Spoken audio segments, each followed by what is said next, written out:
The hammer fell with a sharp crack that echoed through the Silver Creek auction house. Sold to Frontier Bank for the sum of $300. Next property, the Hendricks homestead, 160 acres with improvements. From her position at the back of the room, Victoria Grant watched Mrs. Hendricks clutch a framed family photograph to her chest. The older woman's shoulders trembled beneath her threadbare shawl as she witnessed the dismantling of her family's 15 years of hard work. Victoria's fingers tightened around her notebook. The numbers didn't make sense.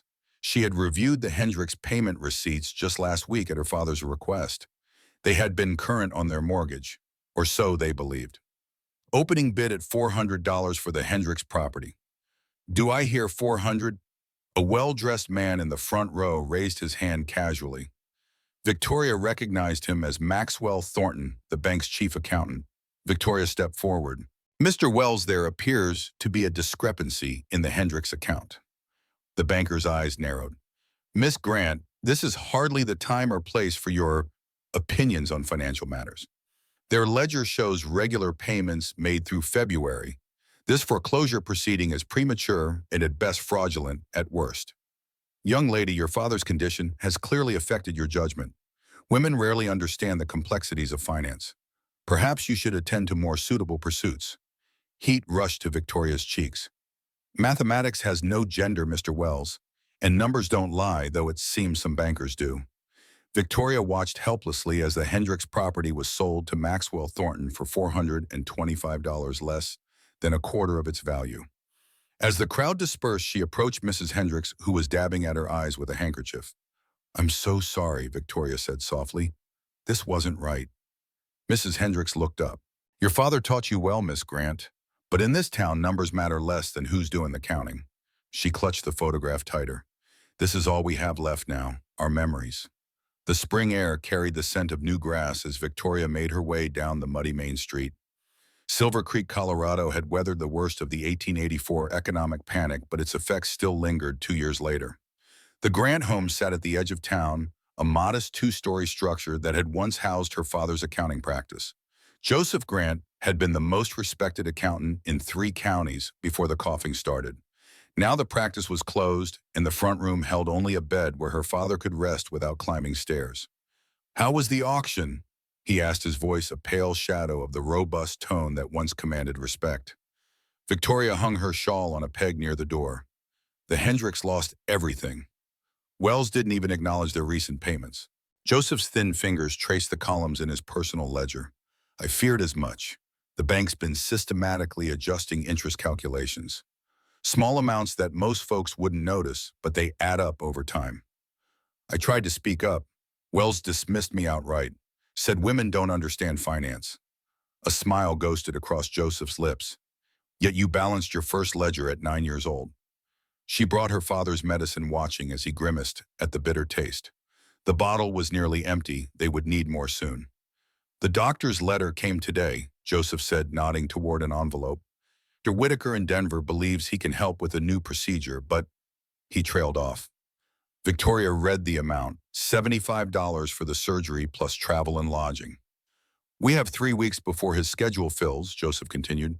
After that, he leaves for San Francisco for the summer. Victoria sat beside him, taking his hand in hers. We'll find a way.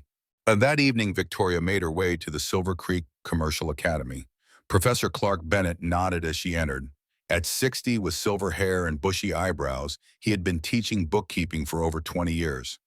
I heard about the auction today, he said. Wells has never taken kindly to being corrected, especially by a woman.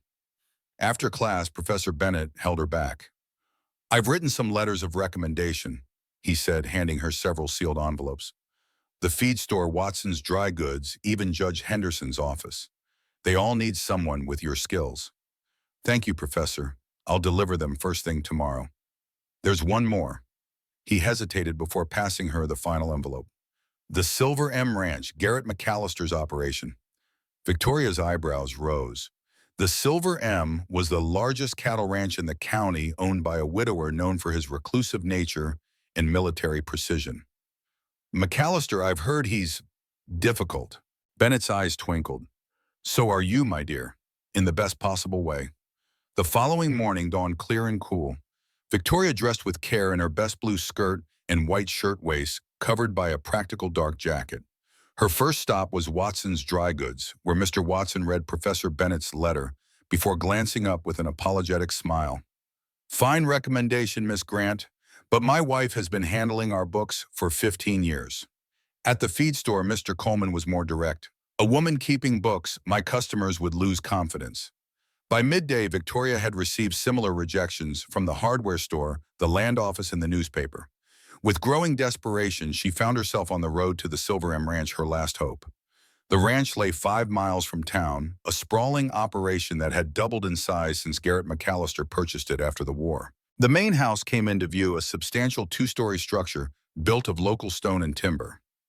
Unlike the ostentatious homes of some successful ranchers, the Silver M's headquarters projected practical solidity. A young woman with McAllister's dark hair opened the door. I'm Victoria Grant. I'd like to speak with Mr. McAllister about the position of accountant for the ranch. I'm Clara McAllister, his sister. I wasn't aware Garrett was hiring an accountant. Clara led Victoria to a closed door at the back. After a brief knock, she opened it without waiting for a response. Garrett, there's a Miss Grant here about an accounting position. The man behind the desk looked up with a frown. Garrett McAllister was perhaps 38, with the weathered complexion of someone who spent considerable time outdoors. His dark hair was cut short, and a neatly trimmed beard framed a mouth that appeared unaccustomed to smiling. His most striking feature was his eyes of penetrating blue that seemed to evaluate everything they saw with military precision.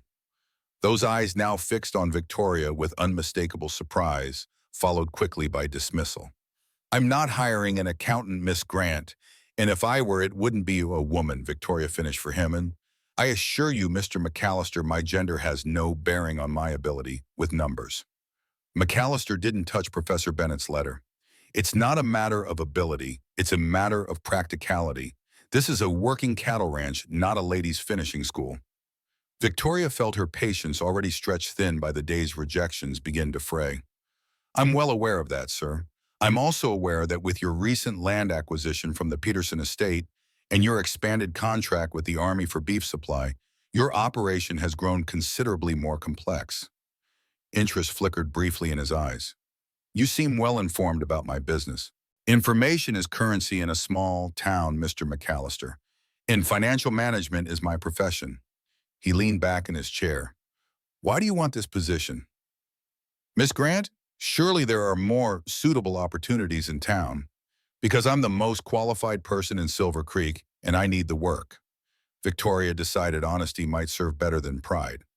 My father is ill and requires surgery in Denver. I need to earn $75 within 3 weeks. Something in McAllister's expression shifted. Joseph Grant is your father, the accountant. Yes, he nodded once. I knew of his reputation before I settled here. He was respected even in Denver circles. He still is, Victoria said defensively. His mind remains sharp even as his body fails him. McAllister stood abruptly, moving to the window. For a long moment he said nothing. I manage my own books, Miss Grant. I always have. Trust is difficult for me to extend. Victoria recognized the statement for the refusal it was. I understand, Mr. McAllister. Thank you for your time. Outside, Victoria took a deep breath, fighting back disappointment. She had one option left, one she'd hoped to avoid. The Silver Dollar Saloon occupied a prominent corner of Main Street. Victoria had heard that the establishment paid 50 cents a night for serving girls plus tips for those who smiled prettily and tolerated wandering hands. That evening, after ensuring her father was comfortable, Victoria changed into her one good dress, a burgundy affair with modest lace trim that had belonged to her mother. You look nice, Joseph observed as she prepared to leave. Meeting someone, Victoria managed a smile. Just some extra work, nothing to worry about. The Silver Dollar was ablaze with light and noise when Victoria approached. She paused outside, gathering her courage, when a heavy hand fell on her shoulder. Miss Grant, this is an unexpected location to encounter you. She turned to find Garrett McAllister standing behind her. Mr. McAllister, I could say the same for you. His eyes flicked from her face to the saloon doors and back again. Understanding dawned in them. You're seeking employment here. I need the money for my father's operation.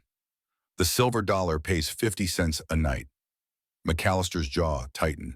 And what would Joseph Grant say if he knew his daughter was considering such work? He would understand that survival sometimes requires compromise. Victoria replied, lifting her chin. Now, if you'll excuse me, $75. Victoria looked back at him. That's what you need for your father's treatment. I'll provide it. Suspicion crept through her. Why, you made it clear this morning you have no use for me. Consider it a loan. In exchange, you'll organize my accounts and provide an independent audit of the ranch's finances. Victoria studied his face. In the terms of this loan, you'll work at the ranch daily 6 to 6, complete the job to my satisfaction, pass your academy examination, and maintain strict professional boundaries. The debt will be forgiven upon completion. Fail in any aspect, and you'll repay every dollar within a year. It was a harsh arrangement, but far better than the alternative. Why the reversal, Mr. McAllister? For a moment, something vulnerable flickered in his eyes. Let's just say I understand what it means to lose family. Do we have an agreement or not, Miss Grant? Yes, Mr. McAllister, we have an agreement.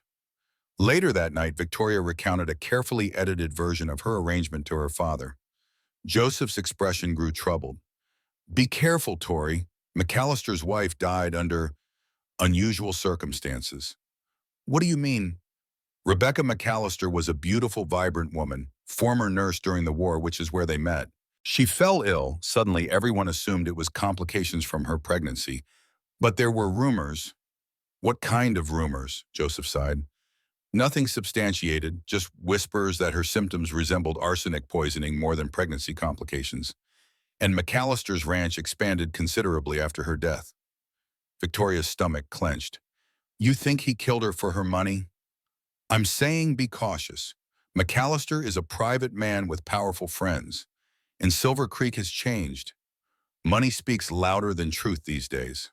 The first gray light of dawn found Victoria already awake, preparing for the day ahead. She dressed practically in a simple skirt and shirtwaist with a warm shawl against the morning chill. Garrett McAllister stood on the porch of the main house, his tall figure silhouetted against the morning light. You're punctual, he said by way of greeting. Good. He led her to a small office off the main room of the house. A large desk dominated the space, covered with ledgers, receipts, and correspondence in neat stacks. My records, McAllister said, cattle purchases and sales payroll for 23 men, supply orders, equipment, maintenance, land acquisitions, breeding records, all of it needs to be organized and verified for the Territorial Assessor's review in July. Victoria surveyed the task. I'll need to establish proper double-entry bookkeeping, everything categorized, cross-referenced, and balanced. McAllister nodded. Do what's necessary. Clara will bring you coffee and lunch. I expect a progress report at the end of each day. As he turned to leave, Victoria called after him. Mr. McAllister, about our arrangement. I'll have the funds for your father's treatment by week's end. The promissory note as well, outlining our terms.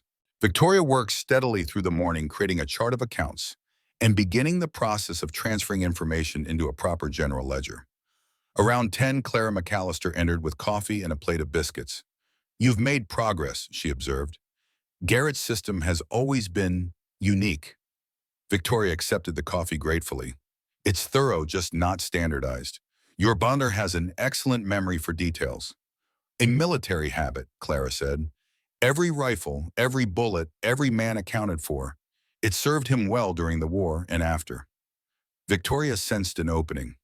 You came to live with him after his wife passed. Something guarded entered Clara's expression. Yes, after Rebecca died.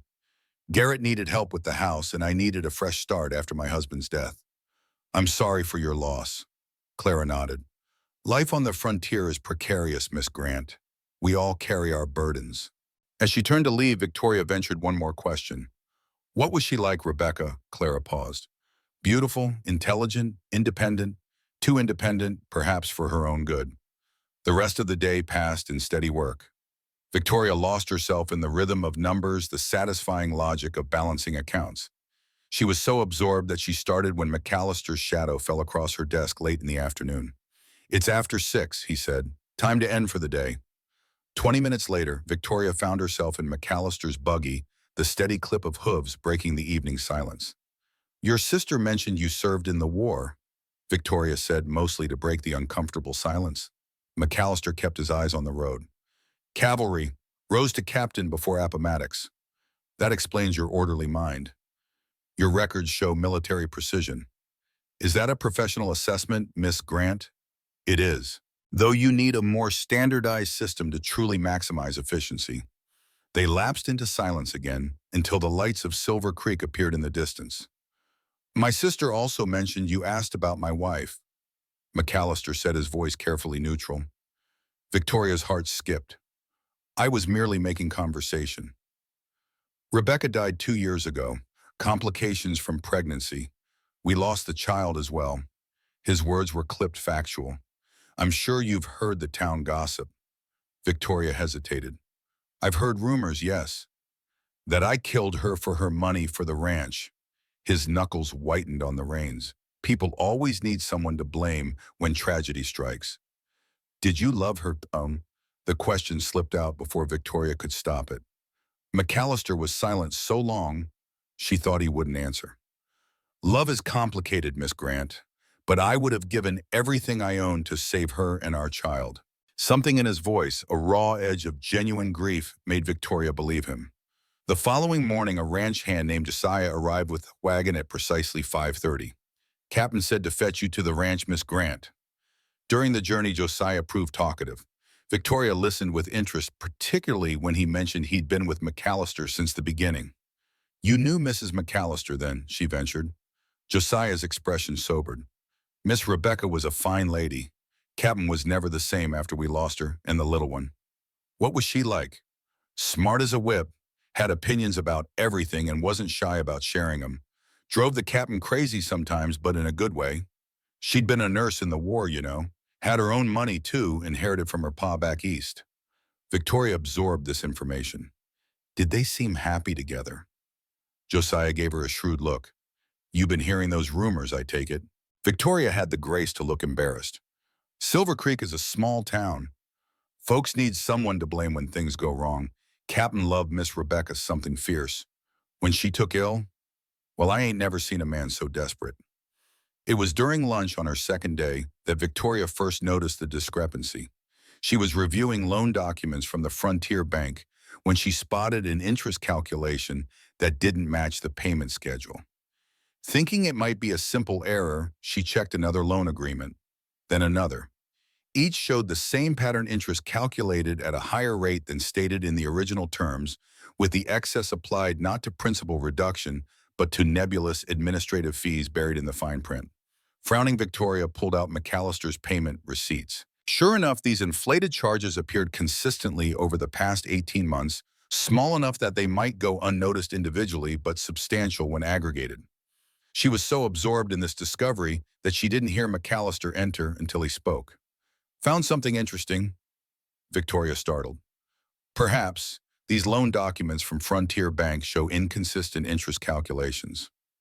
McAllister moved closer, looking over her shoulder. "Inconsistent, how?" "The stated interest rate is 8%, but the actual calculations show closer to 10 when these administrative fees are included. The difference is applied as additional fees rather than principal reduction." McAllister's expression darkened. "Is it legal?" "Technically, yes. The fees are mentioned in the contract, though obscured by legal language.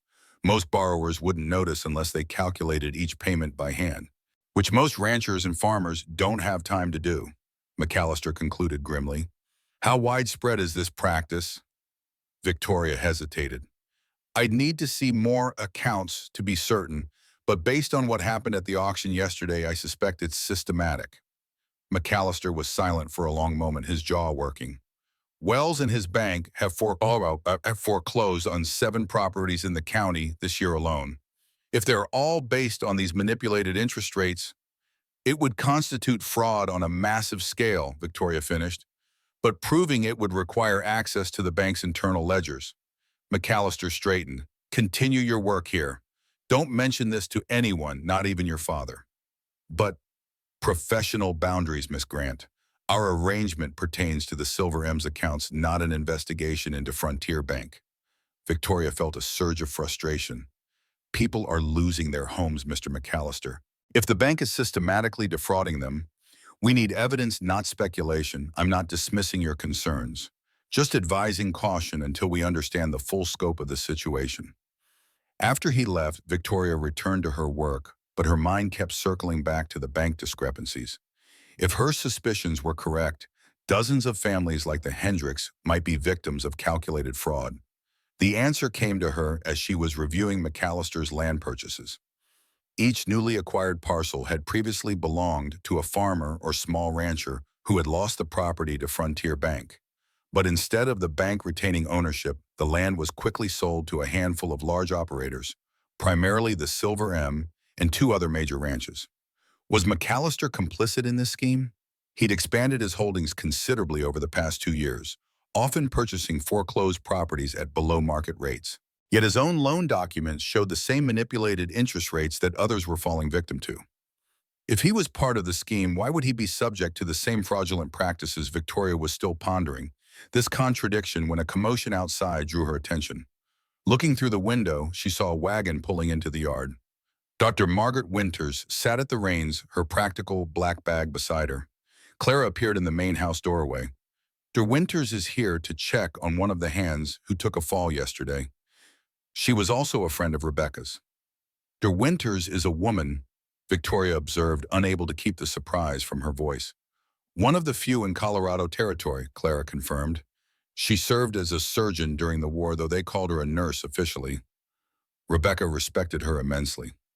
Victoria watched as McAllister escorted the doctor toward the bunkhouse. Were they close, Doctor? Winters and your sister-in-law? Clara's expression grew guarded again. Very. Margaret was with Rebecca at the end. This was new information. Dr. Winters was present when Rebecca died. She tried everything to save her and the baby. Those last days, Rebecca suffered terribly. Margaret still blames herself for not recognizing the symptoms earlier. Symptoms of what? Clara glanced at Victoria sharply. Childbed fever, they said, though Margaret had her doubts. What kind of doubts? You ask a great many questions, Miss Grant. Questions that have little to do with the ranch's financial records. Victoria felt her cheeks warm with embarrassment. I apologize. Professional curiosity is an occupational hazard. By the time McAllister returned to check her progress that evening, Victoria had made significant headway in organizing his accounts, but was no closer to unraveling the larger mystery. You'll ride back with me again tonight, McAllister informed her. I need to visit town anyway. In the buggy, Victoria decided to risk bringing up the bank discrepancies again. Mr. McAllister, about what I discovered in the loan documents. I thought we agreed to set that aside for now. You agreed. I merely acquiesced to continue my work. Victoria met his gaze directly. But people are losing their livelihoods while we exercise caution. Something like respect flickered in McAllister's eyes. Your loyalty to the townsfolk is admirable, Miss Grant, but accusations against the town's only bank require incontrovertible proof, which we could gather if we had access to the bank's internal records, which we don't. McAllister's tone was final. Victoria felt her temper rising. Then enlighten me, Mr. McAllister. What forces exactly? He was silent for several beats, seemingly weighing his words. There's a pattern to these foreclosures. The properties being seized create a corridor of land connecting the railroad spur to the north with the mining operations to the south. Victoria considered this new information.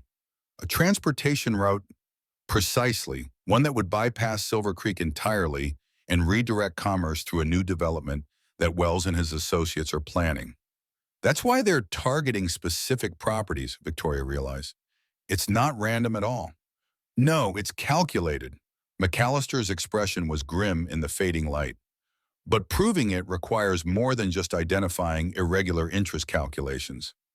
Yet you've benefited from these foreclosures, Victoria pointed out. The Silver M has expanded significantly through purchases of these exact properties. I've purchased foreclosed properties, yes, at fair market value despite what Wells offered. And in doing so, I've prevented them from completing their corridor. You're deliberately blocking their plan, Victoria realized. That's why your loans show the same manipulated rates. They're hoping to foreclose on the Silver M as well. The ghost of a smile touched McAllister's lips. You're as perceptive as your father. Tomorrow I'll bring the funds for your father's treatment, McAllister said as they neared the grand home. $75 as agreed, and the promissory note. Yes, with all terms clearly stated. No hidden fees or manipulated interest rates. The small jest the first Victoria had heard from him caught her by surprise. She found herself smiling as he helped her down from the buggy. 6 o'clock tomorrow, Mr. McAllister. I'll be ready. I have no doubt of that, Miss Grant. The following morning dawned gray and threatening with heavy clouds rolling in from the mountains. When Josiah arrived with the wagon, he carried an oilcloth package. Captain sent this for your pa, he explained, handing it to Victoria. Said you'd know what it was. Inside the weatherproof wrapping, Victoria found a canvas bag containing exactly $75 in gold and silver coins, along with a formal promissory note written in McAllister's precise hand. Victoria secured the package in her satchel, touched by the prompt delivery. McAllister had honored his commitment, immediately giving her peace of mind that the funds were available. At the ranch, she found McAllister waiting in his office, a second copy of the promissory note ready for her signature. The day passed in steady work until the promised storm arrived, rain lashing against the windows and wind howling around the eaves. Clara appeared with coffee and a concerned expression. The creek's already rising. If this continues, the road to town could be washed out by evening. Victoria looked up in alarm. I need to return to my father. He's alone. Garrett's already gone to assess the situation, Clara assured her. If the road becomes impassable, we'll make arrangements for someone to check on your father. McAllister returned shortly before 5, drenched despite his oilskin coat. The bridge is underwater. No one's getting to town tonight. Victoria's heart sank. My father, I've already sent Josiah on horseback to check on him. He'll stay the night if needed. You'll have to remain here until the waters recede. Clara appeared in the doorway. I've prepared the guest room upstairs, and there are some of my things you can change into Miss Grant. An hour later, Victoria found herself in dry clothes, a simple blue dress of Clara's that fit reasonably well, seated at the McAllisters' dining table. The storm continued to rage outside, rain beating against the windows and occasional thunder shaking the house. The creek hasn't flooded like this in years, Clara remarked. Not since the spring of '84. That was right before Rebecca fell ill, McAllister said quietly, the first time he'd voluntarily mentioned his wife in Victoria's presence. Josiah mentioned she was a nurse during the war, Victoria ventured. That's how you met, McAllister seemed to consider whether to answer, then nodded. At a field hospital near Antietam. I was wounded, nothing serious. She treated me. Love at first sight, Victoria asked, immediately regretting the personal question. To her surprise, a small smile touched McAllister's lips.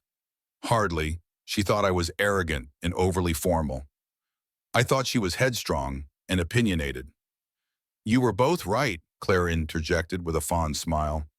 We were, McAllister agreed, but somehow it worked. She challenged me, made me better. The genuine affection in his voice convinced Victoria more than any evidence that the rumors of his involvement in Rebecca's death were unfounded. No man spoke of his murdered wife with such tender regret. As they cleared the dishes, a commotion at the front door drew their attention. McAllister entered, followed by Assad and Josiah, and to Victoria's shock, Dr. Winters. What happened? Victoria asked. Is it my father? Dr. Winters stepped forward, removing her dripping hat. Your father's condition has worsened, Miss Grant. The exertion of being alone today triggered a significant decline. I've stabilized him for now, but I need to go to him, Victoria insisted, moving toward the door. McAllister blocked her path. The creek's still rising. It's too dangerous to attempt crossing tonight. He's not alone, Josiah assured her. Mrs. Sullivan from next door is with him, and the doctor left medicine and clear instructions. Later, Victoria found herself alone with Dr. Winters in the parlor. The older woman was perhaps 50, with silver-streaked dark hair and intelligent eyes that missed little. May I ask you something about Rebecca McAllister? Victoria ventured. What would you like to know? I've heard rumors about her death, that it wasn't childbed fever as reported. Margaret was silent for a long moment, her eyes on the dancing flames. Rebecca's symptoms were unusual for childbed fever. There were other indications that troubled me. What kind of indications? gradual hair loss, gastrointestinal distress that preceded the pregnancy complications, peripheral neuropathy. In retrospect, the constellation of symptoms was consistent with chronic arsenic poisoning. Victoria's breath caught. You believe she was poisoned? I believe the possibility exists, but not by Garrett if that's what you're thinking. He was devastated by her decline, spent every waking moment by her side, neglected the ranch entirely. Then who? That's the question that's haunted me for 2 years. Margaret's expression hardened. Rebecca was investigating something before she fell ill, something to do with the bank and its lending practices. Victoria felt a chill. The interest calculations, the manipulated rates. Margaret's eyebrows rose. You know about that. I discovered discrepancies in the Silver M's loan documents. Systematic overcharges disguised as administrative fees. Rebecca found the same thing. She had financial acumen from managing her own inheritance and noticed the irregularities in several accounts. Margaret lowered her voice. She was collecting evidence, planning to present it to the Territorial Banking Commissioner. And then she conveniently fell ill, Victoria concluded. Yes, though I had no proof of poisoning by the time I suspected she was too far gone for testing. I failed her as a doctor and a friend. Does Garrett know about your suspicions?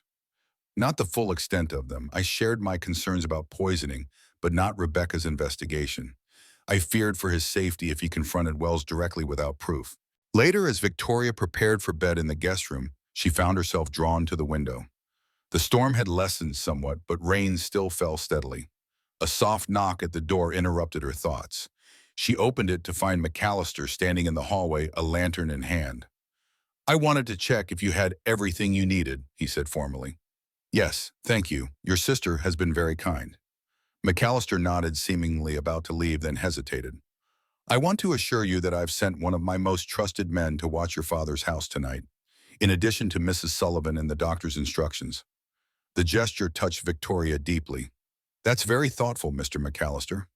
Garrett, he corrected, then looked somewhat surprised at himself. When we're not working, it's Garrett. Victoria smiled slightly. Then I'm Victoria in those moments. Something shifted in his expression, a softening around the eyes. Victoria, he said as if testing the sound of her name. Rest well, the creek should be passable by morning. After he left, the Victoria returned to the window. The mystery surrounding the bank and Rebecca's death was growing more complex, but one certainty was emerging. Garrett McAllister was not the villain in this story. The question remained who was Vam, and how deep did the conspiracy extend into Silver Creek's power structure? Morning broke with the gentle clarity that follows a storm. The clouds had retreated to the eastern horizon, leaving behind a sky washed clean and brilliantly blue. Outside the guest room window, Victoria could see that the creek had receded, though its banks remained muddy and unstable. She dressed quickly in Clara's borrowed dress, eager to return to town and check on her father. When she descended the stairs, she found Garrett in the kitchen, conferring quietly with Josiah. The bridge is passable again, he informed her when he noticed her presence. Josiah rode into town at first light. Your father is stable. Mrs. Sullivan remained with him all night. Relief washed over Victoria. Thank you. I'd like to return as soon as possible. Of course, I'll take you myself after breakfast. Clara had prepared a simple meal of eggs, bacon, and fresh bread. Dr. Winters joined them, her professional composure unchanged despite having spent an unexpected night away from home. I'll accompany you to check on Joseph, Margaret told Victoria as they ate. I want to see how he's responded to the medicine I left. Victoria nodded gratefully. I appreciate that, Doctor, and your quick action yesterday. Garrett studied Victoria over his coffee cup. Miss Grant's work will be delayed by a day, but circumstances were unavoidable. I can make up the time, Victoria offered quickly. Perhaps work longer hours this week. No need, he replied. Our arrangement accounts for reasonable delays. Professional flexibility is as important as professional boundaries. The subtle shift in his tone, less rigid, more considerate, wasn't lost on Victoria. Something had changed between them during the storm. The strictly business relationship had softened into something more complex, not intimate precisely, but marked by a growing mutual respect. An hour later, Victoria found herself once again in Garrett's buggy, this time with Margaret Winters seated beside her. The physician carried her medical bag, her posture erect and purposeful, as they navigated the muddy road toward town. "I've been thinking about our conversation," Margaret said quietly, ensuring Garrett couldn't overhear. She reached into her bag and withdrew a small leather-bound book. "Rebecca's journal the last 6 months before her illness. I've never read it completely, but I believe it contains the evidence we need to expose Wells's scheme." Victoria accepted the journal reverently. "Thank you for trusting me with this." Rebecca would have wanted her work to continue, especially if it meant protecting others from Wells and his schemes. The three of them rode in contemplative silence for several minutes before Margaret spoke again. "There's something else you should know. I've received a telegram from Dr. Whitaker in Denver. He can see Joseph. In 1 week he's had a cancellation. We need to make arrangements soon if we're to take advantage of this opportunity." Victoria's heart leaped. "That's wonderful news, though the journey itself may be difficult for Papa in his condition." "I'll accompany you," Margaret said firmly. "He'll need medical supervision during travel." From his position handling the reins, Garrett spoke up. "I'll provide transportation to the train station in Pine Ridge. The railroad is more comfortable than stagecoach for an invalid." Victoria was touched by their support. "Thank you both. I don't know how I can repay such kindness." "By continuing your investigation," Margaret replied. "If Wells and his associates have been systematically defrauding the community, and possibly worse, they must be stopped." When they reached town, Margaret disembarked first to check on another patient, leaving Victoria briefly alone with Garrett. "I'll continue working on the ranch accounts while preparing for the journey to Denver," Victoria assured him. "Our arrangement stands." Garrett's expression softened marginally. "Your father's health takes precedence, Victoria. The accounts will wait." The use of her given name, though she had granted permission during the storm, still caught her by surprise. It suggested a growing comfort between them, a subtle shift from the rigid formality of their initial agreement. "Thank you, Garrett, for everything." He helped her down from the buggy with impersonal courtesy, though his eyes held hers a moment longer than necessary. "Good night, Victoria." That night, after ensuring her father was comfortable, Victoria lit a lamp and opened Rebecca's journal. The handwriting was neat and precise, the hand of someone accustomed to maintaining medical records. The entries began 2 years earlier, shortly after Clara had come to live at the Silver M. The early pages contained mundane observations about ranch life, notes on her pregnancy, and occasional references to social engagements in town. Rebecca came across as intelligent, observant, and quietly determined, a woman of principle navigating the constraints of frontier society. It wasn't until several weeks in that the first mention of the bank appeared. April 15, 1884. "Visited the Hendersons today. John was distraught over their loan terms. Claims the bank has added fees not in the original agreement. He showed me their payment book. The calculations appear irregular. I offered to review their documents more thoroughly next week. Something isn't right." Victoria felt a chill as she read the familiar name. The Hendersons had lost their farm last year, one of the first properties to be foreclosed upon in Wells's systematic campaign. Subsequent entries documented Rebecca's growing investigation. April 22, 1884. Examined the Hendersons' loan agreement in detail. Interest calculations inconsistent with stated terms. Administrative fees appear arbitrary and excessive. John says several other families have noticed similar discrepancies. May 3, 1884. Spoke with the Millers in Whitefields today. Same pattern in their loan documents. This isn't coincidence or error, it's deliberate manipulation. Need to compile more evidence before approaching the Territorial Banking Commissioner. As May progressed, Rebecca's entries became more detailed and urgent. She documented meetings with other affected families, collected copies of payment receipts, and began mapping the properties facing foreclosure. May 17, 1884. Mapped the threatened properties today. They form a distinct pattern, a corridor stretching from the northern railroad spur to the southern mining operations. This can't be coincidence. Wells is planning something, and these specific properties are key. Then a chilling development, June 2, 1884. Maxwell Thornton visited today, ostensibly to discuss charitable contributions for the school fundraiser. His questions about my activities in town seemed pointed. I maintained ignorance, but I'm certain Wells has become suspicious. Must be more discreet going forward. June 10, 1884. Received anonymous note today warning me to mind my own affairs. The implication is clear. Haven't told Garrett he would insist I stop, and this is too important. Victoria's heart raced as she read. Rebecca had recognized the danger but persisted despite the threats. The final entries grew increasingly concerning June 15, 1884. Feeling unwell today. Strange symptoms, nausea, headaches, tingling in my fingers. Likely just the pregnancy advancing. But timing is unfortunate, so much evidence still to gather. June 20th, 1884. Symptoms worsening. Margaret visited concerned about my color. She asked detailed questions about my diet, daily activities. I see worry in her eyes, though she maintains a professional demeanor.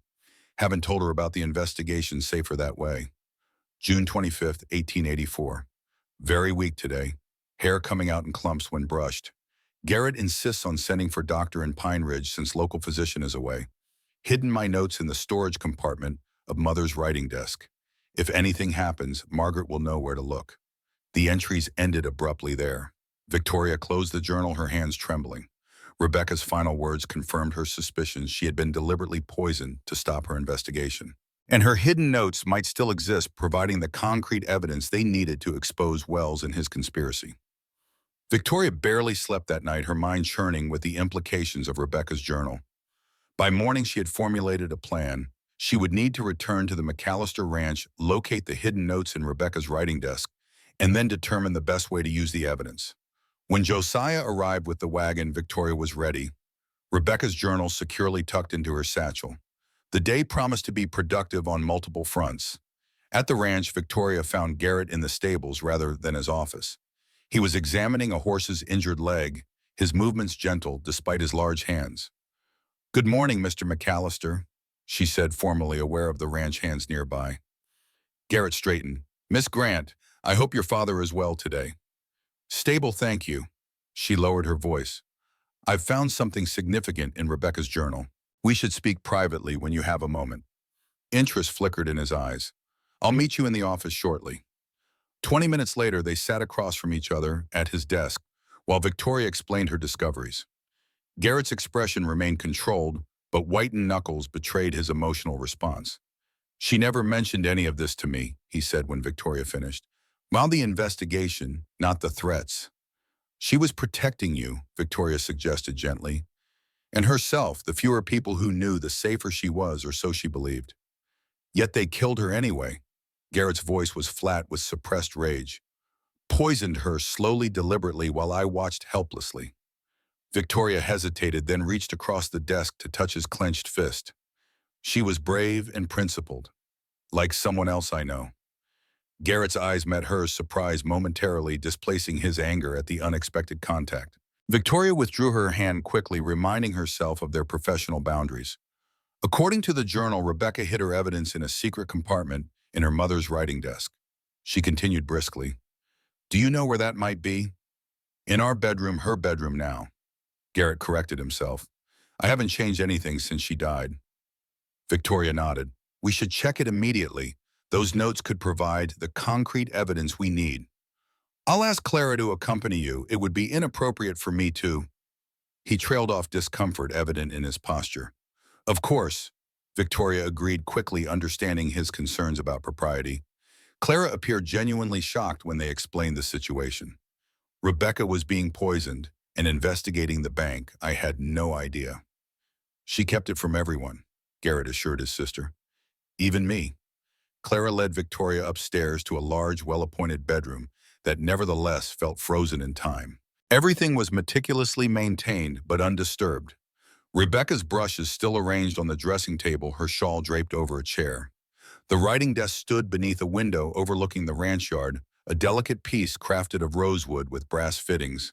Victoria examined it carefully, looking for any sign of a hidden compartment. "Rebecca loved that desk," Clara said softly. "It was her mother's, brought all the way from Boston when she married Garrett. She would sit here for hours writing letters or working on her accounts." Victoria ran her fingers along the edges of the desk, looking for any irregularity. Finally, she found a nearly invisible seam beneath the writing surface. When she pressed in a specific spot, a small drawer popped open, revealing a folded packet of papers. "This must be it," she breathed, carefully removing the documents. The packet contained exactly what they needed, damning evidence of Wells's conspiracy. When they returned downstairs, Garrett was waiting anxiously in the parlor, his eyes fixed immediately on the papers Victoria carried. "You found them?" "Yes," Victoria nodded, spreading the documents on the table. "Look here, copies of loan agreements with Rebecca's notations highlighting the irregular calculations. And this list of targeted properties forms a distinct pattern." She pointed to the map. "But most damning is this letter from Wells to Thornton discussing their plans for the development once the corridor is secured." When he reached the letter from Wells to Thornton, his expression darkened. This mentions taking care of obstacles and specifically references McAllister's interfering wife. That's as close to a confession as we're likely to get. "We need to take this to the territorial authorities immediately," Victoria urged. "The banking commissioner, or perhaps even the federal marshal." "Not yet," Garrett cautioned. "Wells has connections throughout the territory. If we move too quickly, he might destroy evidence or flee. We need to be strategic." Victoria considered this. "What do you suggest?" "We compile a complete case, your financial analysis combined with Rebecca's evidence. Then we present it simultaneously to multiple authorities, the banking commissioner, the territorial judge, and the newspaper in Denver." Going public would protect us, Victoria realized. Wells couldn't silence everyone once the story broke. "Precisely. But first we need to ensure your father's surgery is completed. I won't risk your position until Joseph is safely treated." Victoria felt touched by his concern. "Thank you. That means a great deal. In the meantime, continue your work on the ranch accounts. We'll maintain the appearance of normalcy while preparing our case." This practical approach made sense. Victoria returned to the office to continue her accounting work, though her mind kept returning to Rebecca's evidence and the danger they now faced. At midday, Clara brought lunch and a concerned expression. "Garrett tells me you'll be accompanying your father to Denver next week." "Yes, with Dr. Winters. It's fortunate Dr. Whitaker had a cancellation." Clara hesitated, then spoke in a lowered voice. "Be careful in Denver, Victoria. Wells has associates there, too. Banking connections, political allies. If he suspects what you're doing..." Victoria straightened. "Do you think he knows about our investigation?" "I can't be certain, but Thornton was watching the house yesterday when Garrett drove you home. I noticed his buggy parked down the road." A chill ran down Victoria's spine. "Why didn't you mention this to Garrett?" "I did this morning. He's increased the ranch hands on patrol." Clara glanced toward the window. "Garrett won't let anything happen to you. Not after Rebecca." The implication was clear. Garrett felt responsible for failing to protect his wife and wouldn't make the same mistake twice. The knowledge should have been reassuring, but instead left Victoria with a complicated tangle of emotions. That afternoon, as she worked through cattle sale records, Victoria found another discrepancy, this one unrelated to the bank fraud. Several entries showed cattle sales to the Army at Fort Griffin, but the numbers didn't match the payment receipts. There were more cattle listed as sold than appeared in the original inventory records. Frowning, Victoria checked and rechecked her figures. The inconsistency persisted across multiple transactions spanning the past year. Either the inventory records were incomplete or something irregular was happening with the Army contracts. When Garrett returned for their end-of-day review, Victoria hesitated before mentioning her discovery. It seemed unrelated to the bank fraud, yet the pattern was troubling. "I've found something odd in the Army contract records," she finally said. "The sale figures don't match the inventory counts. There are more cattle being sold than we can account for in the ranch records." Garrett's expression remained impassive, but something flickered in his eyes. "Are you certain?" "Yes, I've triple-checked the figures. Unless there's a separate inventory record I haven't seen, the numbers don't reconcile." He was silent for a long moment. "There is an explanation, but it's not one I can share at present. I give you my word, it's nothing illegal or unethical." Victoria felt torn between professional obligation and personal trust. "That puts me in a difficult position as your accountant, Mr. McAllister." "I understand." He met her gaze directly. "I'm asking for your trust, Victoria, just until after your father's surgery."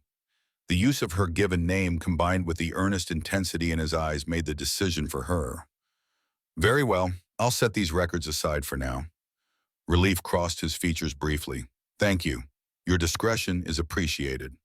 As they prepared to return to town, Victoria wondered if she'd made a mistake in not pressing the issue. Garrett McAllister clearly had secrets beyond those related to the bank fraud. Whether those secrets posed any danger to her investigation or to her growing personal regard for him remained to be seen. Dr. Winters was waiting for them when they arrived in Silver Creek. Her expression was grave as she approached the buggy. "Joseph has taken a turn for the worse," she said without preamble. "We need to move up the Denver trip. Can you be ready to leave the day after tomorrow?" Victoria's heart sank. "So soon?" "Yes, of course, but—" "I'll make the arrangements," Garrett interrupted. "Transportation to Pine Ridge, tickets on the Denver Pacific accommodations in the city." Margaret nodded gratefully. "Thank you, Garrett. Joseph needs this surgery immediately. I've already telegraphed Dr. Whitaker to expect us earlier." Inside the Grant home, Victoria found her father sleeping fitfully, his breathing labored and skin ashen. She sat beside him, taking his frail hand in hers. "We're going to Denver, Papa," she whispered. "Dr. Whitaker will help you." Joseph's eyes fluttered open. "You've found something, haven't you, about the bank?" Even now, his mind remained sharp. Victoria nodded. Rebecca McAllister was investigating them before she died. She left evidence proof of fraud and conspiracy. A ghost of a smile touched his lips. "My clever girl. Always finding the truth in the numbers. Rest now. Save your strength for the journey." Victoria spent the evening packing essentials for their trip and organizing the house for their absence. Mrs. Sullivan had agreed to keep an eye on things while they were gone. As she worked, her mind returned repeatedly to the cattle discrepancies she'd found in Garrett's records. His request for trust seemed sincere, yet the accountant in her balked at leaving such a significant inconsistency unexplained. More troubling still was her own willingness to set aside professional standards because of her growing personal feelings for him. Such emotional entanglement was precisely what their professional boundaries agreement was meant to prevent. The next morning, Victoria arrived at the Silver M determined to complete as much work as possible before her departure. Garrett was waiting for her in the office, travel documents in hand. "I've arranged everything," he said without preamble. "You'll leave tomorrow at dawn. Josiah will drive you to Pine Ridge for the morning train. You have reserved seats in the passenger car and a hotel room awaiting you in Denver near the medical center." Victoria accepted the documents with a murmur of thanks touched by his thoroughness. "This is very generous." "It's practical," he corrected, though his eyes held warmth that belied the briskness of his tone. "Your father needs this surgery and you need to focus on his care, not logistical details." "Still, I'm grateful for everything." Garrett shifted uncomfortably under her sincere gaze. "There's something else. I'd like you to take Rebecca's evidence with you to Denver." Victoria blinked in surprise. "Why, it's safer there than here. Wells doesn't know what we've found, but if he suspects we have evidence—" He didn't need to complete the thought. "When you return, we'll take action. But for now, keep it with you." Victoria nodded slowly. "That makes sense. I'll guard it carefully." "I have no doubt." A hint of a smile touched his lips. "You're remarkably determined when you set your mind to something, Miss Grant." "Professional stubbornness, Mr. McAllister," she returned, matching his formal tone with a smile of her own. "An occupational necessity." The moment of levity faded as Garrett's expression grew serious once more. "There's one more matter we should address, about the cattle discrepancies you found yesterday." Victoria's straightened attention sharpened. "Yes." Garrett seemed to struggle with himself before speaking. "Those cattle don't appear in the regular inventory because they don't belong to the Silver M. They belong to the families who've lost their land to foreclosure." Understanding dawned slowly. "You're hiding their livestock." "Protecting their assets," he corrected. "When Wells forecloses, he seizes the land and structures, but often leaves the movable property too much trouble to transport and sell. I offer to buy the cattle at fair market value, but the transactions don't appear in official records." "Because the money doesn't go to the ranch," Victoria realized. "It goes directly to the families." Garrett nodded. "The Army contracts provide the best prices. I pass those profits to the original owners, minus basic expenses for feed and care." "That's why you've been purchasing foreclosed properties," Victoria said, pieces falling into place. "Not just to block Wells's corridor, but to help the displaced families." "It's a temporary measure at best. Most have already left the territory seeking new opportunities elsewhere." Garrett's expression hardened. What Wells is doing, it's destroying more than property. It's destroying community history livelihoods. Victoria felt a surge of admiration for this complex man. Beneath his reserved exterior beat the heart of someone deeply committed to justice, even when it required operating in the shadows. "Thank you for trusting me with this," she said softly. "You earned that trust, Victoria." Few would have noticed the discrepancy, fewer still would have questioned it directly. Their eyes met, and something shifted between them, a deepening connection beyond professional respect or cautious friendship. For a breathless moment, Victoria thought Garrett might breach their carefully maintained boundaries more decisively. Instead, he stepped back, breaking the spell. "You should focus on your work today. There's much to complete before your journey." Victoria threw herself into organizing the ranch accounts with renewed determination. By mid-afternoon, she had completed the basic structure of the bookkeeping system and prepared clear instructions for maintaining it during her absence. Clara appeared with tea and a small package. "A few things for your journey," she explained. "Some dried fruit biscuits, a spare handkerchief. Train travel can be dusty." Victoria accepted the parcel with genuine appreciation. "You've been very kind, Clara. I won't forget it." "Nonsense. It's what neighbors do." Clara hesitated, then added, "Garrett has changed since you started working here.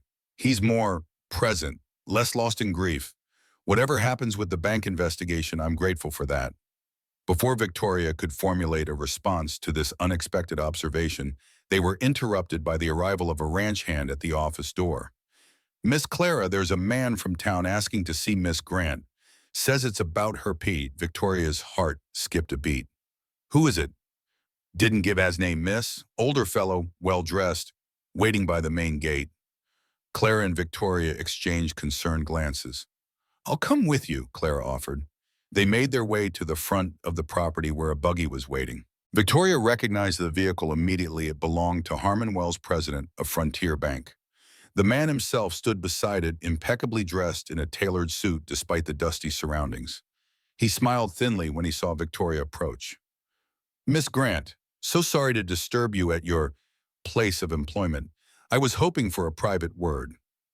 Victoria felt a chill despite the warm afternoon sun. "Regarding what Mr. Wells, your father's medical situation. I understand he's to travel to Denver tomorrow for treatment." Wells twirled his walking stick casually. "The bank would like to offer assistance." "That's very kind, but we've already made arrangements." Wells's smile didn't reach his eyes. "Yes, I heard. McAllister has been quite generous. But there's the matter of your father's outstanding loan with our institution." Victoria stiffened. "What loan? My father has no mortgage or outstanding debts." "Oh, but he does. A promissory note signed 3 years ago. Small amount, but with accumulated interest." Wells shrugged expressively. "The bank has been patient, but with his deteriorating health and planned absence from the territory, we must protect our interests." Victoria felt Clara's steadying hand on her arm. "I've never heard of this loan, Mr. Wells. I manage my father's finances completely." "Perhaps Joseph didn't wish to burden you."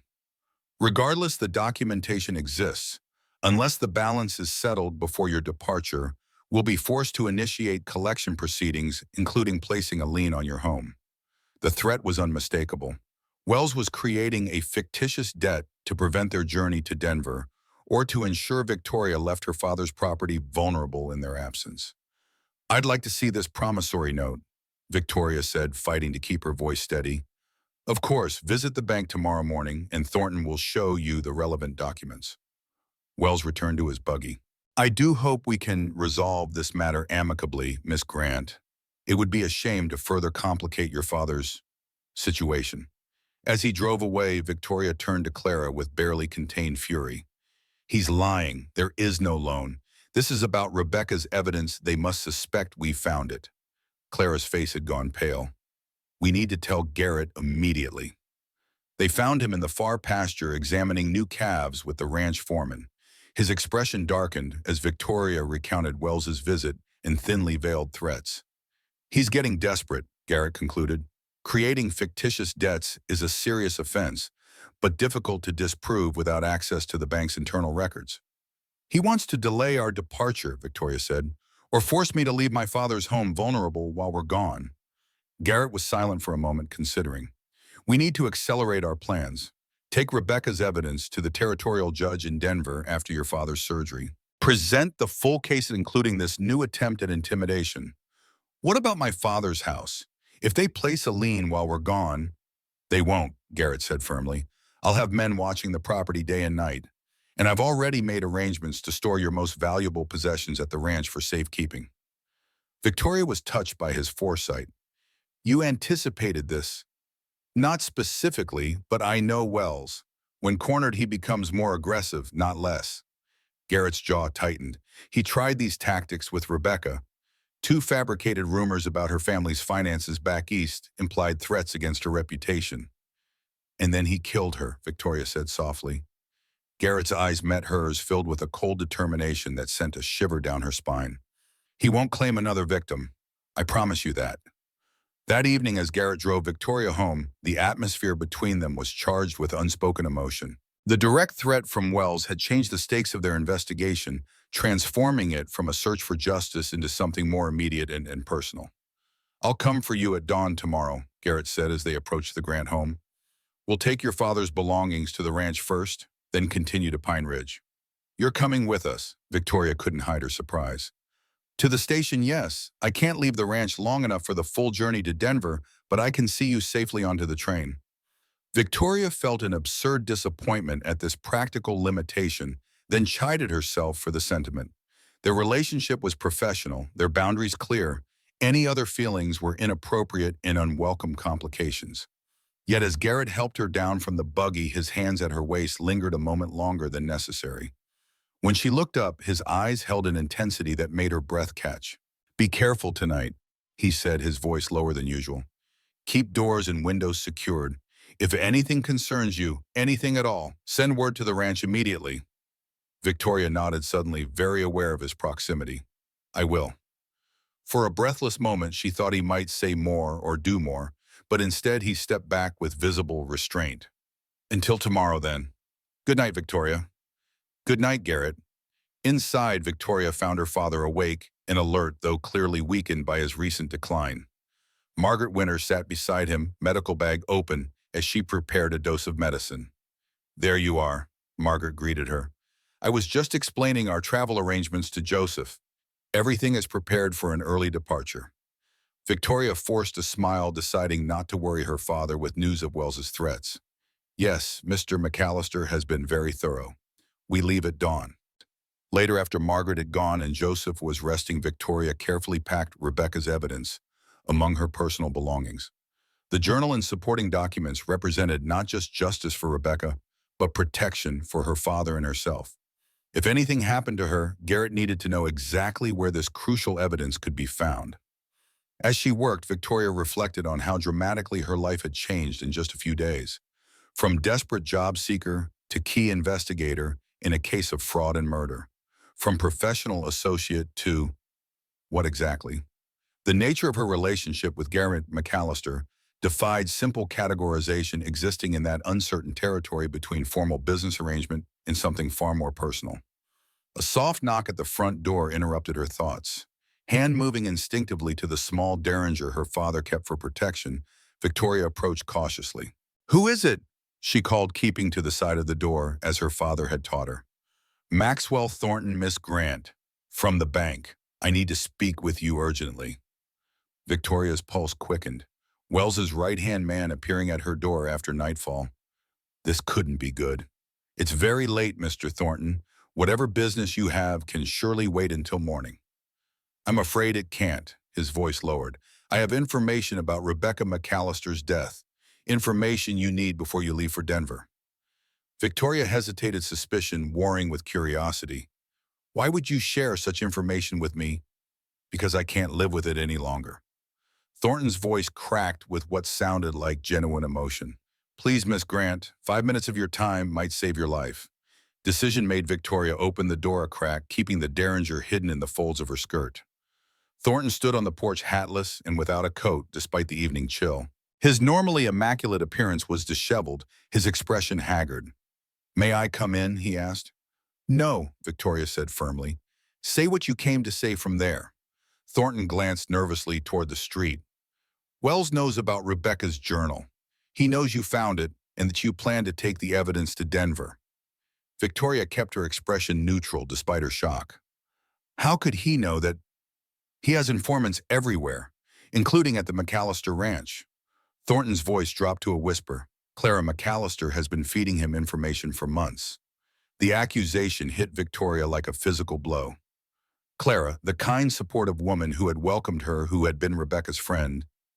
I don't believe you, Victoria said, though a seed of doubt had been planted. Ask yourself why she's really living at the ranch. Her husband isn't dead, Miss Grant. He left her after she was caught embezzling from his business. Wells has evidence that could send her to prison. He's been blackmailing her for information on her brother's activities. The details were specific enough to be unsettling. Victoria had never heard Clara mention her husband's actual fate, only that she'd needed a fresh start after his death. Why are you telling me this? Victoria demanded, grip tightening on the Derringer. Because Rebecca tried to help me once. She knew Wells was forcing me to manipulate the account ledgers, threatened my position if I refused. Thornton's eyes glistened with tears. I didn't know he planned to kill her. I swear it. But now he's planning something similar for you and your father if you take that evidence to Denver. Victoria's mind raced. Was this a genuine warning or an elaborate trap? What exactly is Wells planning? An accident on the journey. The train line to Denver passes through several remote areas where help would be hours away. Thornton glanced over his shoulder again. I've already risked too much coming here. Be careful who you trust, Miss Grant, even those closest to you. With that cryptic warning, he turned and hurried away into the darkness, leaving Victoria standing in the doorway with more questions than answers. She closed and locked the door with trembling hands. Could Clara really be Wells's informant? The possibility seemed both outlandish and terrifyingly plausible. Clara had access to everything happening at the ranch, including conversations between Victoria and Garrett about the evidence and their plans. Yet something about Thornton's story felt calculated, designed to isolate Victoria from her allies at the moment she most needed their support. If she couldn't trust Clara, could she trust Garrett, or Margaret, or anyone? Victoria paced the small front room, mind churning with possibilities and dangers. Whatever Wells was planning, his first goal would be to separate her from Rebecca's evidence. That much was clear. The question was, how far would he go to achieve it? As dawn approached, Victoria had made her decision. She would proceed with the journey as planned, but take extra precautions with the evidence. And she would watch Clara carefully for any signs that Thornton's accusations might be true. The eastern sky was just beginning to lighten when Garrett arrived with the wagon. To Victoria's surprise, Clara was with him, along with Josiah and another ranch hand. Extra protection, Garrett explained as they loaded Joseph's trunk and Victoria's valise. I don't trust Wells to limit himself to financial threats. Victoria studied Clara surreptitiously as they worked. The younger woman seemed genuinely concerned, helping to make Joseph comfortable on the makeshift bed they'd prepared in the wagon. If she was betraying them to Wells, she was an exceptional actress. As they prepared to depart, Victoria made a show of checking her handbag, which contained her money tickets and supposedly Rebecca's evidence. In reality, she had secreted the journal and documents inside her father's medicine case, which she kept close at all times. The journey to Pine Ridge took most of the morning. Joseph slept fitfully, the motion of the wagon clearly uncomfortable despite the precautions they'd taken to cushion his frail body. Margaret monitored him closely, administering medicine when his coughing grew severe. Victoria maintained a polite but reserved manner with Clara, watching for any suspicious behavior. None came. Instead, Clara was attentive, helpful, and seemingly genuine in her concern. By the time they reached the Pine Ridge station, Victoria was beginning to doubt Thornton's accusations. They seemed increasingly like a calculated attempt to sow distrust among allies, a classic tactic to weaken opposition. The train was already waiting when they arrived, steam billowing from its engine. Garrett supervised the loading of their luggage, while Margaret organized Joseph's transfer to their private compartment. Everything is arranged, Garrett assured Victoria as they stood on the platform. The hotel will have a carriage waiting in Denver. Dr. Whitaker will see your father immediately upon arrival. Victoria nodded, suddenly reluctant to leave despite the urgency of their journey. Thank you for everything, Garrett. I don't know how I would have managed without your help. Something softened in his expression. You would have found a way. You're remarkably resourceful. The train whistle blew, signaling imminent departure. Victoria knew she should board but hesitated. "There's something I should tell you," she said quickly. "Maxwell Thornton came to my house last night with a warning. He claimed Clara is working for Wells providing information about our investigation." Garrett's expression darkened. "That's absurd. Clara would never." "I know. It seemed calculated to isolate me from my allies. But you should be aware they're trying these tactics." Garrett glanced toward the train where Clara was helping settle Joseph in his compartment. "I'll be vigilant, but focus on your father now. The rest can wait until your return." The final boarding call sounded. Victoria knew she had to leave, but something fear perhaps, or a deeper emotion she wasn't ready to name, made her reach for Garrett's hand. "Be careful," she said softly. "Wells knows we have Rebecca's evidence. He'll be desperate." Garrett's fingers tightened around hers. "I survived war, Victoria. I can handle one corrupt banker." The simple confidence in his voice was reassuring. Victoria found herself stepping closer, propriety momentarily forgotten. "I'll be back in 2 weeks," she promised, "with my father healthier and stronger. I'll be waiting." Garrett's eyes held hers with an intensity that made her breath catch. "We have unfinished business, you and I, both professional and—" He didn't complete the thought, but he didn't need to. The unspoken word hung between them, acknowledged but not yet claimed. The train whistle blew again, more insistent this time. With a final squeeze of his hand, Victoria turned and boarded, taking her place beside her father as the train began to move. From the window, she watched Garrett standing on the platform, his tall figure growing smaller as the distance between them increased. Clara stood beside him, waving farewell. Were they truly her allies in the dangerous game that had begun, or was one of them Wells's informant feeding him information that could prove deadly? As the train picked up speed, carrying them toward Denver, and whatever awaited there, Victoria's hand moved to her father's medicine case, confirming the evidence was still secure. Whatever dangers lay ahead, she was committed now to her father's health, to Rebecca's justice, and to the truth hidden in the meticulously kept ledgers that had started this journey. The mountains rose before them, their peaks still snow-capped despite the advancing spring. Somewhere beyond them lay Denver medical help for her father and the next phase of their increasingly dangerous investigation. Victoria settled back in her seat, Rebecca's journal and evidence secure beside her, and prepared for whatever might come. The Denver skyline emerged from the morning mist as the train slowed its approach to Union Station. Victoria gazed through the window at the bustling metropolis that had grown exponentially since her last visit 3 years ago. Brick buildings stretched skyward, streets teemed with carriages and pedestrians, and the constant hum of commerce pervaded the air. "We've arrived, Papa," she said softly, turning to her father. Joseph Grant had slept fitfully during the journey, his condition neither improving nor worsening under Dr. Winter's vigilant care. Now he stirred, eyes opening to take in their surroundings. "So we have," he murmured, his voice thin but determined, "the city of second chances." Margaret Winters gathered her medical bag as the train came to a full stop. "The hotel carriage should be waiting. Dr. Whitaker expects us at 2 o'clock. As promised, a carriage bearing the Continental Hotel insignia waited outside the station.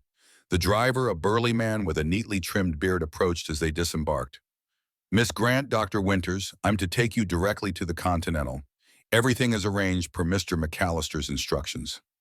Victoria felt a wave of gratitude for Garrett's thoroughness as the driver efficiently loaded their luggage and helped transfer Joseph to the comfortable interior. The medicine case containing Rebecca's evidence remained securely in her hands, never out of sight for a moment. The Continental Hotel rose impressively on Lawrence Street, its 5 stories of red brick and ornate stonework marking it as one of Denver's premier establishments.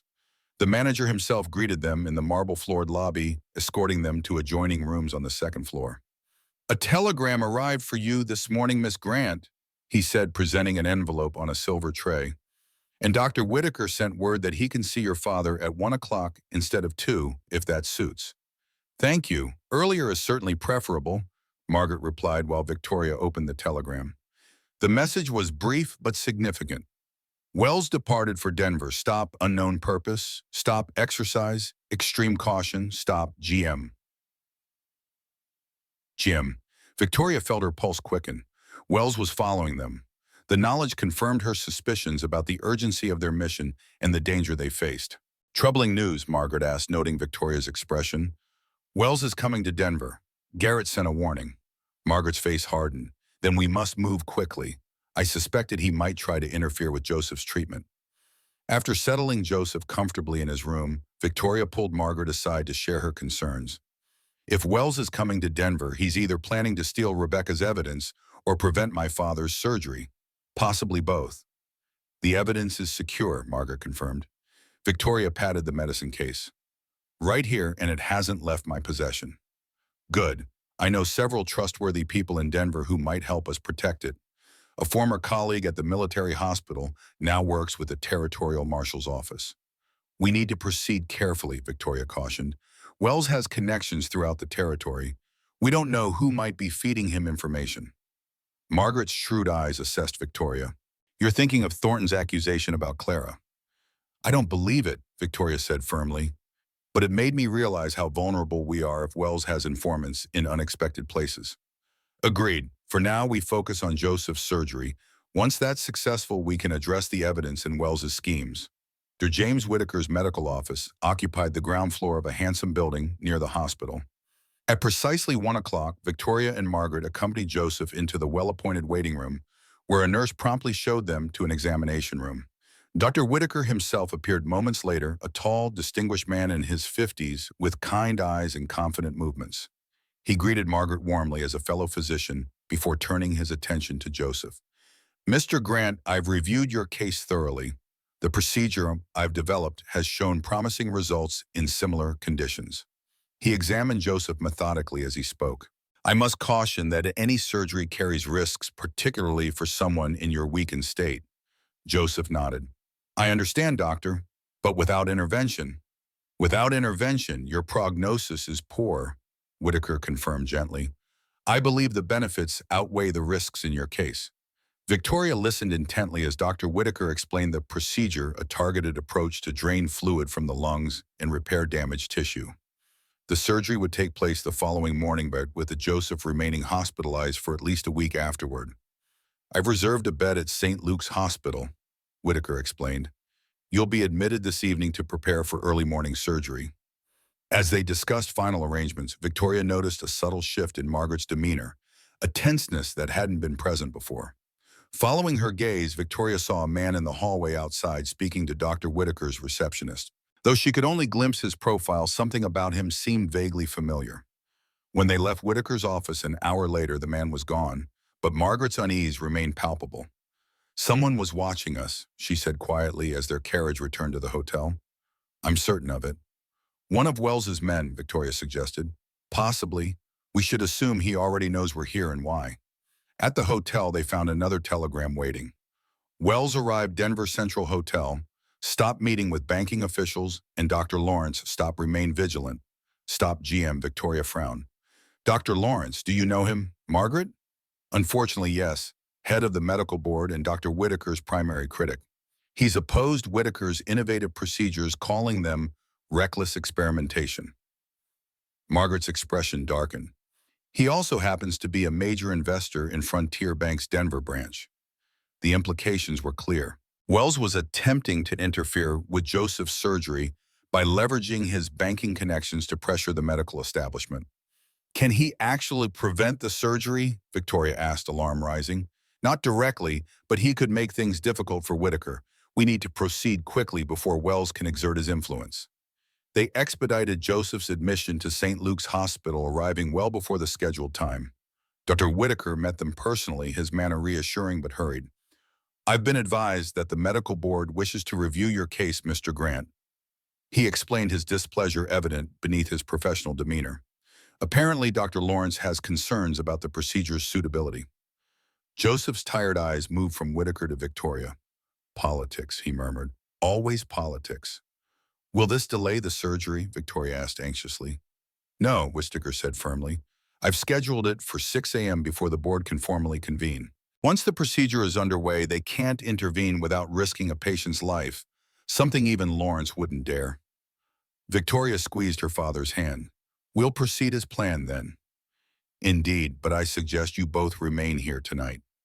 Whitaker glanced meaningfully at Margaret. For medical reasons, of course. Margaret nodded, understanding the unspoken message. Of course, I'd feel more comfortable monitoring Mr. Grant's pre-surgical condition personally. After Joseph was settled in his hospital room, Victoria stepped into the corridor with Margaret. "Wells is moving faster than we anticipated," she said quietly. "We need to secure Rebecca's evidence before he tries to obtain it directly." Margaret considered this. "My colleague at the marshal's office, Colonel Richardson, is trustworthy and discreet. We could entrust the documents to him temporarily. Is there time to reach him tonight?" "I believe so. He often works late at the Federal Building." Victoria hesitated, torn between staying with her father and protecting the evidence that could bring Wells to justice. "I don't want to leave Papa alone." "I'll remain with him," Margaret assured her. "Take my carriage. The driver knows the way to the Federal Building. Ask for Colonel James Richardson and mention my name." Victoria retrieved the medicine case containing Rebecca's journal and evidence. "I'll return as quickly as possible." Outside, dusk was settling over Denver, painting the brick buildings in deep orange hues. Margaret's driver helped Victoria into the carriage, listening carefully to her instructions. "The Federal Building, miss, at this hour." "Yes, please. It's urgent government business." They had traveled barely 2 blocks when Victoria noticed another carriage following discreetly behind them. It maintained a consistent distance, turning when they turned, stopping when they stopped. "I believe we're being followed," she told the driver quietly. He glanced back, nodding slightly. "Been behind us since we left the hospital. Want me to try to lose them?" Victoria considered her options. If she led them to the Federal Building, they would know she was seeking official protection for the evidence. If she returned to the hospital, she might lead danger directly to her father. "Take me to the Denver Post instead," she decided suddenly, the newspaper office on Lawrence Street. Public exposure was their best protection now. If Wells attempted anything, witnesses and public record would preserve the truth. The Denver Post offices occupied the ground floor of a modest building near the commercial district. Despite the late-hour lights still burned inside, journalists working to meet morning deadlines. Victoria entered to find a bustling newsroom, desks cluttered with papers and the air thick with tobacco smoke. A young clerk approached. "May I help you, miss?" "I need to speak with the editor immediately. It's regarding a major banking fraud case with territorial implications." The clerk looked skeptical, but something in Victoria's determined expression convinced him. "Wait here, please." He disappeared into a glass-walled office, returning moments later with an older gentleman whose ink-stained fingers and shrewd eyes marked him as a career newsman. "Harold Fleming, editor-in-chief," he introduced himself. "I understand you have a story about banking fraud." "Not just fraud," Victoria replied, keeping her voice low. "Systematic manipulation of interest rates leading to wrongful foreclosures, formation of a land corridor for private development, and potentially murder to cover it all up." Fleming's eyebrows rose. "That's quite an accusation, Miss Grant, Victoria Grant. My father is Joseph Grant, formerly the most respected accountant in Silver Creek County." Recognition flickered in Fleming's eyes. "I've heard of your father's reputation. These accusations concern Silver Creek's Frontier Bank, I presume?"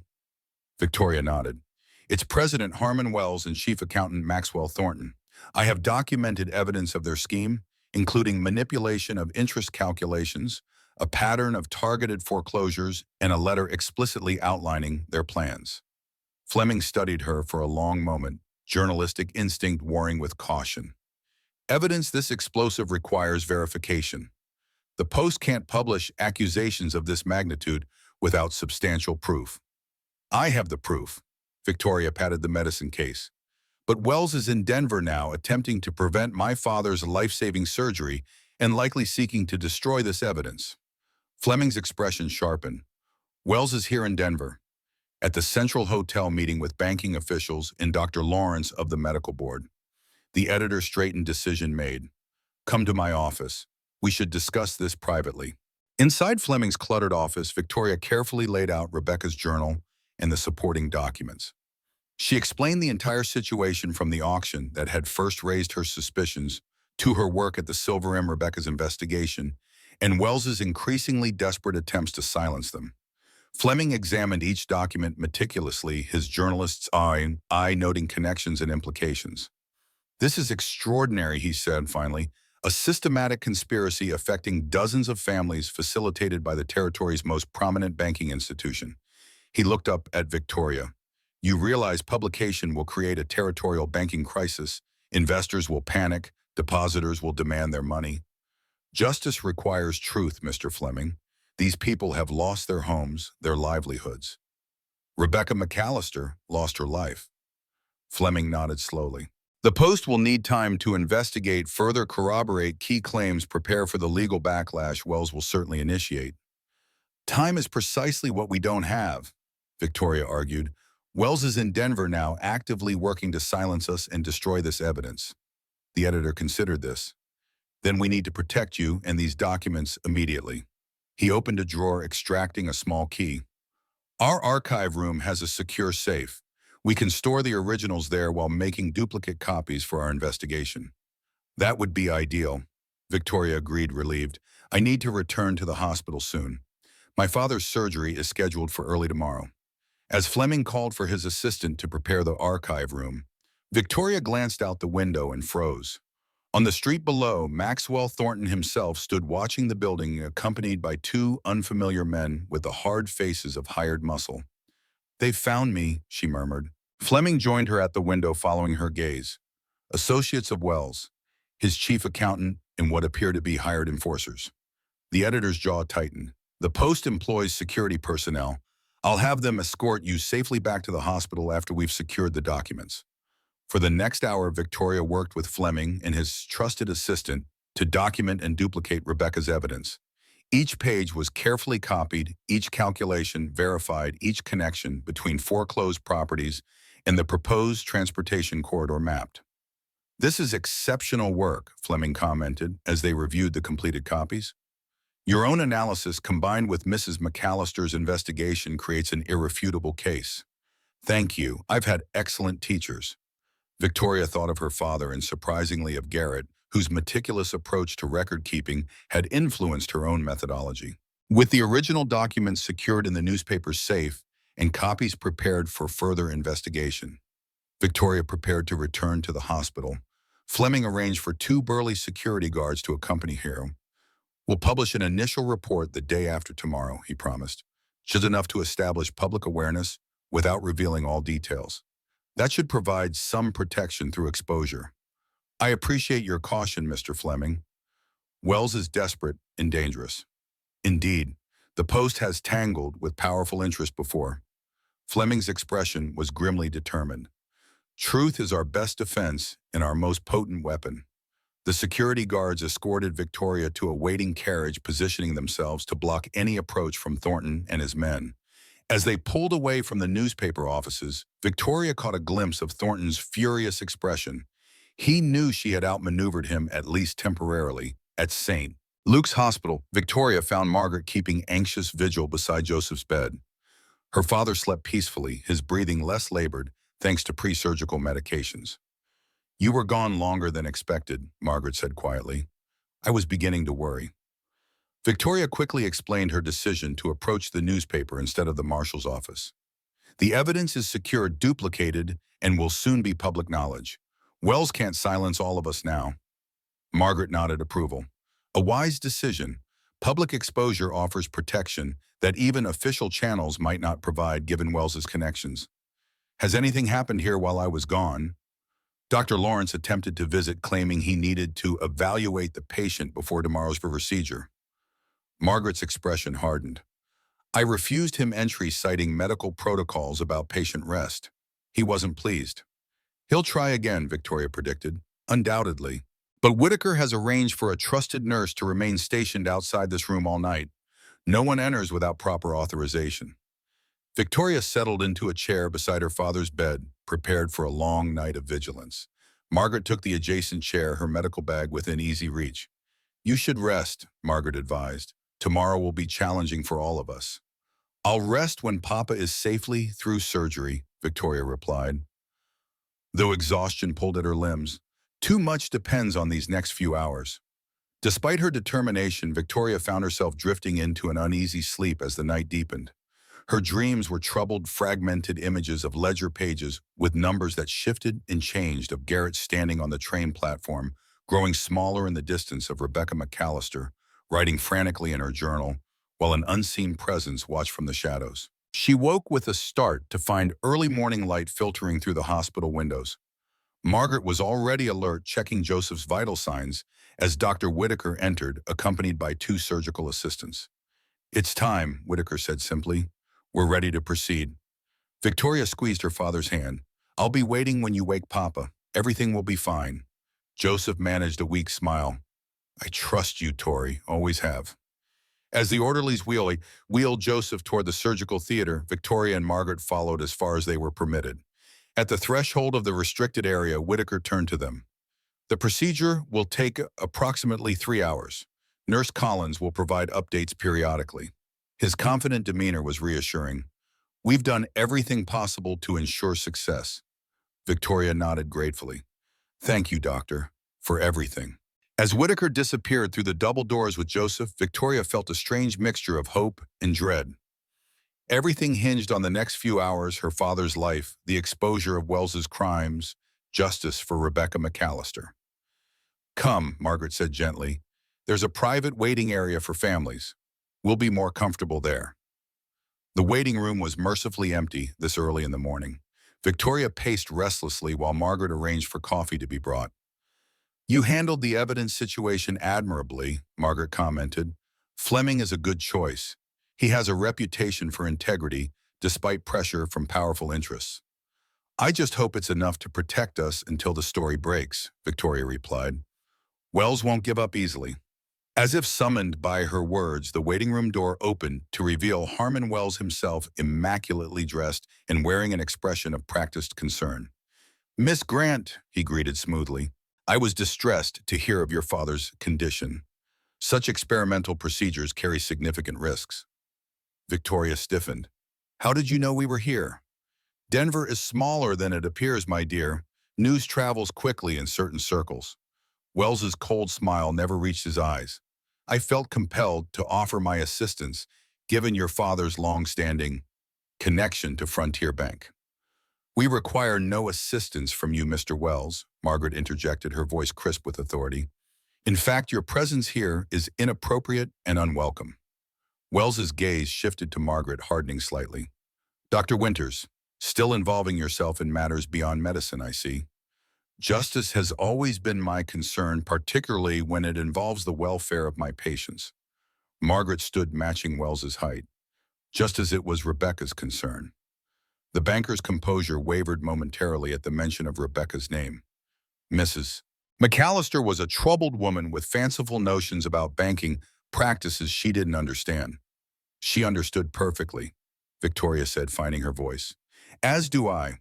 Your manipulation of interest rates, your targeted foreclosures to create a transportation corridor, your threats and intimidation when discovered, all documented and now in the hands of those beyond your reach." Wells's expression froze, calculation clearly visible behind his eyes. "Serious accusations require substantial evidence, Miss Grant. Evidence I suspect you no longer possess." "Multiple copies exist," Victoria informed him, satisfaction warming her voice. "Each secured with different parties. The Denver Post is particularly interested in your activities." For the first time, genuine alarm flickered across Wells's features. "The Post, you've made a grave mistake, young woman. Newspaper sensationalism helps no one, least of all, your father." "Is that a threat, Mr. Wells?" Margaret demanded. "Merely an observation, Doctor. Stress can significantly impact surgical outcomes." Wells adjusted his gold cufflinks with deliberate calm. "I would hate it for anything to further complicate Mr. Grant's already precarious condition." Before either woman could respond, the door opened again as a nurse entered with coffee. Wells took advantage of the interruption to make his exit, pausing at the threshold. "Consider my offer of assistance, Miss Grant. Some situations can be resolved quietly to everyone's benefit. Others become messier than necessary." After he departed, Victoria sank into a chair, trembling with suppressed fury and fear. "He's threatening my father's surgery." Margaret poured coffee with steady hands, though her expression was grim. "He's attempting to intimidate us, but he has no direct influence over the surgical procedure itself. Dr. Whitaker is already operating beyond interference." "Then what is Wells planning?" He seemed too confident, despite learning about the newspaper. "I don't know," Margaret admitted, "but we should prepare for any contingency." The next 2 hours passed with excruciating slowness.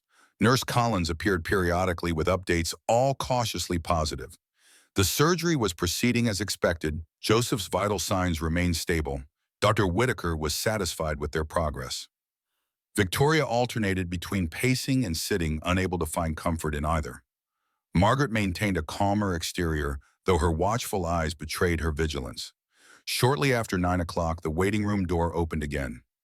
Victoria tensed, expecting Wells or one of his men, but instead found herself facing Garrett McAllister. "Garrett," she exclaimed, rising in surprise. "What are you doing here?" He crossed the room in 3 quick strides, concern evident in his face. Clara intercepted a telegram from Thornton to Wells. "They're planning something, Victoria. Something beyond intimidation." Margaret stood as well. "What exactly did the telegram say?" "It wasn't specific but mentioned alternative measures if Grant survived surgery." Garrett's expression was grim. "I couldn't risk sending a warning that might be intercepted. I had to come in person." Victoria felt a rush of emotions, relief at his presence, fear at the implications of the message, and something deeper she wasn't ready to examine. "The surgery is nearly complete," she told him. "All reports have been positive." "Good." Garrett removed his hat, revealing hair tousled from travel. "But we need to secure your father immediately after. Wells has connections throughout Denver, including at this hospital." "We've already arranged a private recovery room with restricted access," Margaret assured him. Dr. Whitaker took precautions. "I've brought additional help," Garrett explained. "2 of my most trusted men are positioned outside. And I've spoken with Marshal Richardson. He's sending deputies to monitor the situation." Victoria felt a surge of gratitude. "You thought of everything." "Well, everything," Garrett admitted, his eyes meeting hers with surprising intensity. "I couldn't predict what Wells might attempt next, or how concerned I would be for your safety." Before Victoria could respond to this unexpectedly personal admission, the door opened again. This time, Dr. Whitaker entered, still wearing his surgical apron. "The procedure was successful," he announced without preamble. "We removed a significant amount of fluid and repaired the damaged tissue. Mr. Grant is stable and being moved to recovery now." Victoria felt her knees weaken with relief. Margaret steadied her with a supportive hand. "When can we see him?" Victoria asked. "He's still under anesthesia. Give us an hour to settle him in the recovery room, then you can visit briefly." Whitaker noticed Garrett for the first time. "And you are—" "Garrett McAllister, a friend of the family." His formal tone belied the concern visible in his stance. Whitaker nodded, seemingly satisfied. "Mr. Grant will need constant monitoring for the next 48 hours. After that, assuming no complications, he should begin to show improvement." "Thank you, Doctor," Victoria said fervently, "for everything." After Whitaker departed, Victoria turned to Garrett, unable to contain her curiosity any longer. "How did Clara intercept Thornton's telegram?" Garrett's expression softened slightly. "She's been suspicious of Thornton's visits to the telegraph office. Yesterday, she befriended the operator's assistant, convinced him to show her the message logs. When she saw Thornton had sent an urgent telegram to Wells here in Denver, she knew it involved you." "Then Clara isn't working for Wells?" Victoria asked, remembering Thornton's accusation. "Clara working for Wells?" Garrett looked genuinely confused. "What gave you that idea?" Victoria explained Thornton's late-night visit and his claims about Clara's husband and alleged embezzlement. As she spoke, Garrett's expression darkened. "Clara's husband died of typhoid 3 years ago," he stated flatly. "Thornton was lying, trying to isolate you from allies." Margaret nodded. "A classic tactic. Create distrust among collaborators to weaken their collective defense." "It nearly worked," Victoria admitted. "I was watching Clara closely after that, looking for signs of betrayal." "Clara has been my strongest supporter since Rebecca's death," Garrett said quietly. "She would never ally herself with the man we believe responsible." Victoria felt ashamed of her doubt, however temporary it had been. "I should have known better." "You were being cautious, which was prudent given the circumstances." Garrett's voice held no accusation. "Wells employs manipulation as skillfully as he does ledger entries." For the next hour, they discussed the situation, sharing information and formulating plans. Victoria explained her decision to secure the evidence with the Denver Post, while Garrett outlined the protective measures he'd established both here and back in Silver Creek. "Wells's absence has created an opportunity," he explained. "I've spoken with Judge Henderson about examining the bank's internal records while Wells is away. If we can access the original ledgers, we'll have irrefutable proof of systematic fraud. Wells would have anticipated that, Margaret pointed out. He surely left instructions to prevent any such examination. True, but the judge has authority to issue a subpoena based on reasonable suspicion of criminal activity. Garrett turned to Victoria. Your accounting analysis provides that foundation. Victoria considered this. The Territorial Banking Commissioner would have similar authority, especially if presented with evidence of widespread fraud affecting multiple communities. Exactly. We're pursuing both avenues simultaneously. Garrett's expression showed admiration. Your work has created the opening we needed. When a nurse finally appeared to escort them to Joseph's recovery room, Victoria found her father pale but peaceful, his breathing noticeably easier than before. The procedure went perfectly, the nurse assured them. Dr. Whitaker removed nearly a pint of fluid from the affected areas. Your father's lungs should begin functioning more efficiently now. Victoria approached the bed, taking her father's hand gently. Though still unconscious from the anesthesia, Joseph's skin felt warmer, his pulse stronger. When will he wake? She asked. Within the next few hours. He'll be groggy and uncomfortable, but alert. The nurse adjusted the intravenous line. Whitaker has ordered round-the-clock monitoring and restricted visitors to family only. Victoria glanced at Garrett and Margaret. They are family in every way that matters. The nurse nodded understanding. Of course, but no more than 2 visitors at a time, please.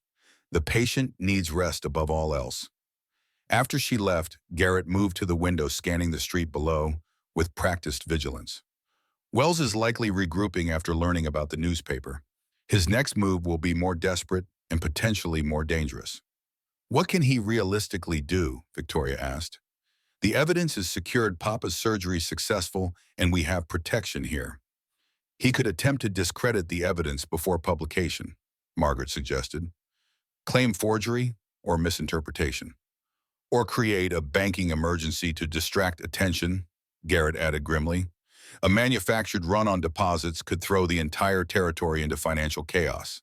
Would he go that far, Victoria wondered? Destroy his own institution to save himself. Wells values power above all else, Garrett replied. The bank is merely his instrument. If sacrificing it preserves his personal position and wealth, he wouldn't hesitate. Their conversation was interrupted by a commotion in the corridor outside. Raised voices, hurried footsteps, then a sharp knock at the door. Margaret answered to find a hospital administrator accompanied by 2 men in official-looking suits. I apologize for the interruption, the administrator began nervously, but these gentlemen from the Territorial Banking Commission insist on speaking with Miss Grant immediately. Victoria exchanged glances with Garrett before stepping forward. I'm Victoria Grant. The older of the 2 officials, a silver-haired man with penetrating eyes, introduced himself. Walter Caldwell, Chief Examiner, Territorial Banking Commission. May we speak privately, Miss Grant? Whatever you have to say can be said in front of my companions, Victoria replied firmly. We are all involved in this matter. Caldwell hesitated, then nodded. Very well. We've received serious allegations regarding your interference in territorial banking matters. Specifically claims that you fabricated evidence to discredit Frontier Bank and its president, Harmon Wells. Victoria felt cold anger replace her initial alarm. Those claims are false. I've documented systematic fraud in Frontier Bank's lending practices affecting dozens of families across Silver Creek County. So you admit to investigating a territorial banking institution without authorization? The second official asked sharply. I admit to analyzing financial records that were legally provided to me in my capacity as an accountant, Victoria corrected. The fraud revealed itself through mathematical analysis, not unsupported accusations. Garrett stepped forward. Miss Grant's investigation continued work begun by my late wife, Rebecca McAllister, who died under suspicious circumstances after discovering these same irregularities. Caldwell's expression shifted subtly. Mrs. McAllister, I was not aware of her involvement. Few were, Margaret interjected. She was poisoned before she could present her findings to your office. This statement clearly shocked the banking officials. Caldwell recovered first. Those are extremely serious allegations, Doctor. Do you have evidence supporting them? Medical evidence of arsenic poisoning, yes. And Rebecca's own documentation of threats she received after beginning her investigation? Caldwell exchanged glances with his colleague. This changes matters considerably. We were led to believe this was merely a vindictive campaign by Miss Grant based on personal grievances. Let me guess, Victoria said bitterly. Mother Wells provided that characterization. He expressed concerns this morning about potential damage to the territorial banking system based on what he termed irresponsible accusations. Caldwell's tone had become more measured. However, he failed to mention Mrs. McAllister's prior investigation or her subsequent death. Wells has consistently attempted to suppress this information, Garrett stated, first through threats and intimidation, then through more direct action. We believe he came to Denver specifically to prevent Victoria's father from receiving life-saving surgery and to destroy evidence of his crimes. Caldwell absorbed this information with growing concern. These claims require thorough investigation. If substantiated, they represent criminal activity far beyond banking improprieties. The evidence has been secured with the Denver Post, Victoria informed them. Copies are being prepared for submission to appropriate authorities, including your commission. The newspaper, Caldwell looked alarmed. Public disclosure before official investigation could create panic. We had no choice, Victoria explained. Wells's escalating efforts to silence us left few alternatives. The Post has agreed to publish only limited information, initially enough to establish public awareness without revealing all details. The banking officials conferred quietly before Caldwell addressed them again. We would like to examine this evidence personally before publication if possible. The Commission has authority to place Frontier Bank under emergency supervision if warranted. Victoria considered this request carefully. I would need assurances of your independence from Wells's influence, and confirmation that the evidence would remain secure. The Commission operates independently of individual banking institutions, Caldwell assured her, and I personally have no connection to Harmon Wells or Frontier Bank. I can vouch for Caldwell, Margaret unexpectedly offered. His wife was my colleague during the war. He's known for integrity even when politically inconvenient. This personal connection seemed to surprise Caldwell himself. Dr. Winters, I didn't realize. Yes, Eleanor mentioned working with you in the field hospitals. She spoke highly of your surgical skills.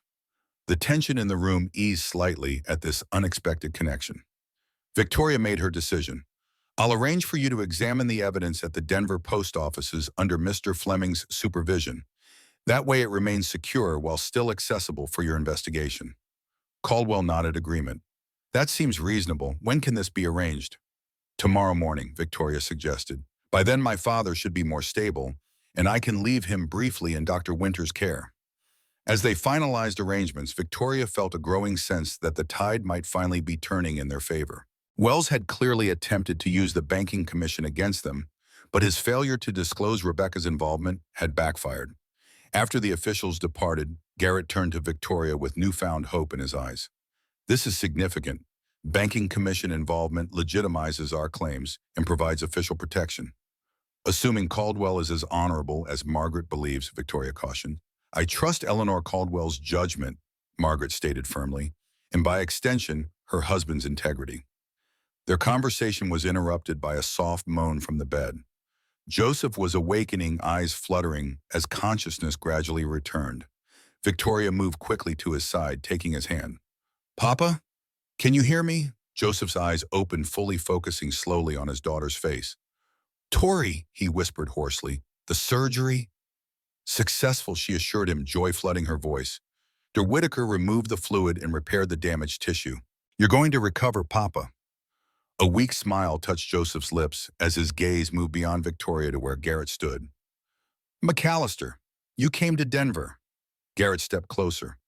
I did, sir, to ensure your daughter's safety. Good man, Joseph murmured. Knew you would. Victoria felt a flush rise to her cheeks at her father's knowing tone. Joseph had always been perceptive, even in his weakened state. Margaret performed a quick medical assessment, her practiced hands gentle but thorough. Excellent vital signs, Joseph. Your lungs are already responding to the treatment. As Joseph drifted back to sleep, comforted by the medication and the presence of those who cared for him, Victoria felt a profound sense of relief. The first major hurdle had been overcome. Her father would recover. Now they needed to ensure that Wells faced justice for his crimes. The next 24 hours passed in a carefully orchestrated dance of protection and preparation. Garrett's men maintained constant vigilance outside Joseph's room while Margaret monitored his improving condition. Victoria divided her time between her father's bedside and meetings with Fleming at the Denver Post to prepare for Caldwell's examination of the evidence. Wells made no further direct approaches, though hospital staff reported seeing his associates observing the building from across the street. The banker had clearly shifted to a more defensive strategy after his attempt to use the banking commission failed. On the morning of Caldwell's scheduled visit to the newspaper offices, Victoria left her father in Margaret's capable hands and departed with Garrett as escort. The streets of Denver bustled with morning commerce, seemingly oblivious to the high-stakes drama unfolding in their midst. "The Post will begin publishing tomorrow," Victoria told Garrett as their carriage navigated through traffic. "Fleming has prepared a carefully worded initial article outlining the basic allegations without compromising the full investigation." "Good. Public exposure provides a degree of protection Wells can't overcome." Garrett's expression was grimly satisfied. "Judge Henderson telegraphed this morning. He's issued the subpoena for Frontier Bank's internal records based on the documentation I provided." "Wells will fight it," Victoria predicted. "Undoubtedly, but the legal process has begun. Even his political connections can't stop it completely, only delay it." At the Denver Post, they found Fleming waiting with the Walter Caldwell and his associate the evidence already arranged for examination. For the next 3 hours, Victoria guided the banking officials through Rebecca's journal, the manipulated loan documents, the pattern of foreclosures, and the emerging transportation corridor. Caldwell's expression grew increasingly grave as the evidence mounted. "This is far more extensive than we anticipated," he admitted finally. "Systematic fraud affecting dozens, perhaps hundreds of borrowers across multiple counties." "Not just fraud," Victoria emphasized. "A calculated conspiracy to seize specific properties, forming a transportation corridor between the Northern Railroad and Southern mining operations. For private development that would bypass existing communities entirely," Garrett added, "effectively destroying towns like Silver Creek by redirecting commerce away from them." Caldwell studied the map showing the pattern of foreclosures. "The commission has authority to place Frontier Bank under emergency supervision based on this evidence alone. But the potential criminal aspects, threats, intimidation, and possibly murder, require law enforcement involvement." "Marshal Richardson has been briefed," Garrett informed him. "He's awaiting official banking commission action before proceeding with criminal charges." "He'll have it by day's end," Caldwell promised. "I'll convene an emergency session of the commission this afternoon." As they concluded their meeting, Fleming approached with a fresh newspaper. "Tomorrow's edition," he explained, offering it to Victoria. "The front-page story on Wells and Frontier Bank. I wanted you to see it before publication." Victoria accepted it, noting the bold headline, "Banking Fraud Allegations Rock Territory." The accompanying article carefully outlined the basic allegations without revealing specific evidence or naming sources beyond Wells and Frontier Bank. This should establish sufficient public awareness without compromising the official investigation, Fleming explained. "Once the Banking Commission takes formal action, we'll publish more detailed reports." "It's perfect," Victoria agreed, handing the paper to Garrett. "Enough to prevent Wells from acting against us directly, but not so much that he could claim prejudicial publicity." Their planning session was interrupted by the arrival of a messenger boy breathless from running. "Message for Miss Grant," he announced, "from Dr. Winters at St. Luke's. Most urgent." Victoria tore open the envelope, her heart racing as she read the hastily scrawled note. Wells attempted to access Joseph's room disguised as orderly. Stopped by guards. Now threatening legal action to remove Joseph from hospital. Claims unpaid debt gives bank authority over treatment decisions. Come quickly. M.W. Wells is making his move, Victoria said, passing the note to Garrett. We need to return to the hospital immediately. Caldwell, reading over Garrett's shoulder, frowned deeply. This is outrageous. No bank has authority over medical decisions regardless of debt status. Wells is desperate, Garrett observed grimly. He knows we have the evidence and official support. This is his last attempt to maintain leverage. I'll accompany you, Caldwell decided. As a banking official, I can refute his claims directly. When they arrived at St. Luke's, the scene in the corridor was tense. Margaret stood protectively at Joseph's door, facing two uncomfortable hospital administrators. Wells had returned with reinforcements, Maxwell Thornton and a man Victoria didn't recognize stood beside him. "Ah, Miss Grant. Finally." Wells's tone was coolly triumphant. "I was just explaining to these gentlemen that your father's medical decisions now fall under bank authority due to his substantial unpaid obligations to Frontier Bank." "That's absurd," Victoria retorted. "My father has no outstanding debts with your institution." Wells gestured to the unknown man beside him. "This is Mr. Peterson, our legal representative.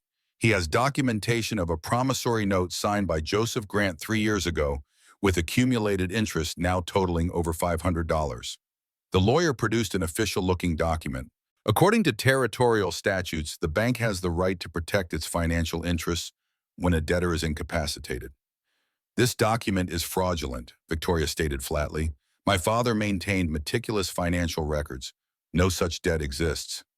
"Perhaps he didn't inform you of all his financial affairs, Miss Grant." Wells's smile was coldly confident. "Regardless, the legal paperwork is in order. We intend to have Mr. Grant transferred to more economical accommodations appropriate to his means." Before Victoria could respond, Walter Caldwell stepped forward, his official authority evident in his bearing. "Mr. Wells, I am Walter Caldwell, Chief Examiner for the Territorial Banking Commission." Wells's expression faltered momentarily. "Mr. Caldwell, I wasn't aware you were in Denver. Clearly, I've spent the morning reviewing extensive evidence of banking fraud perpetrated by Frontier Bank under your leadership." Caldwell's voice was measured but implacable.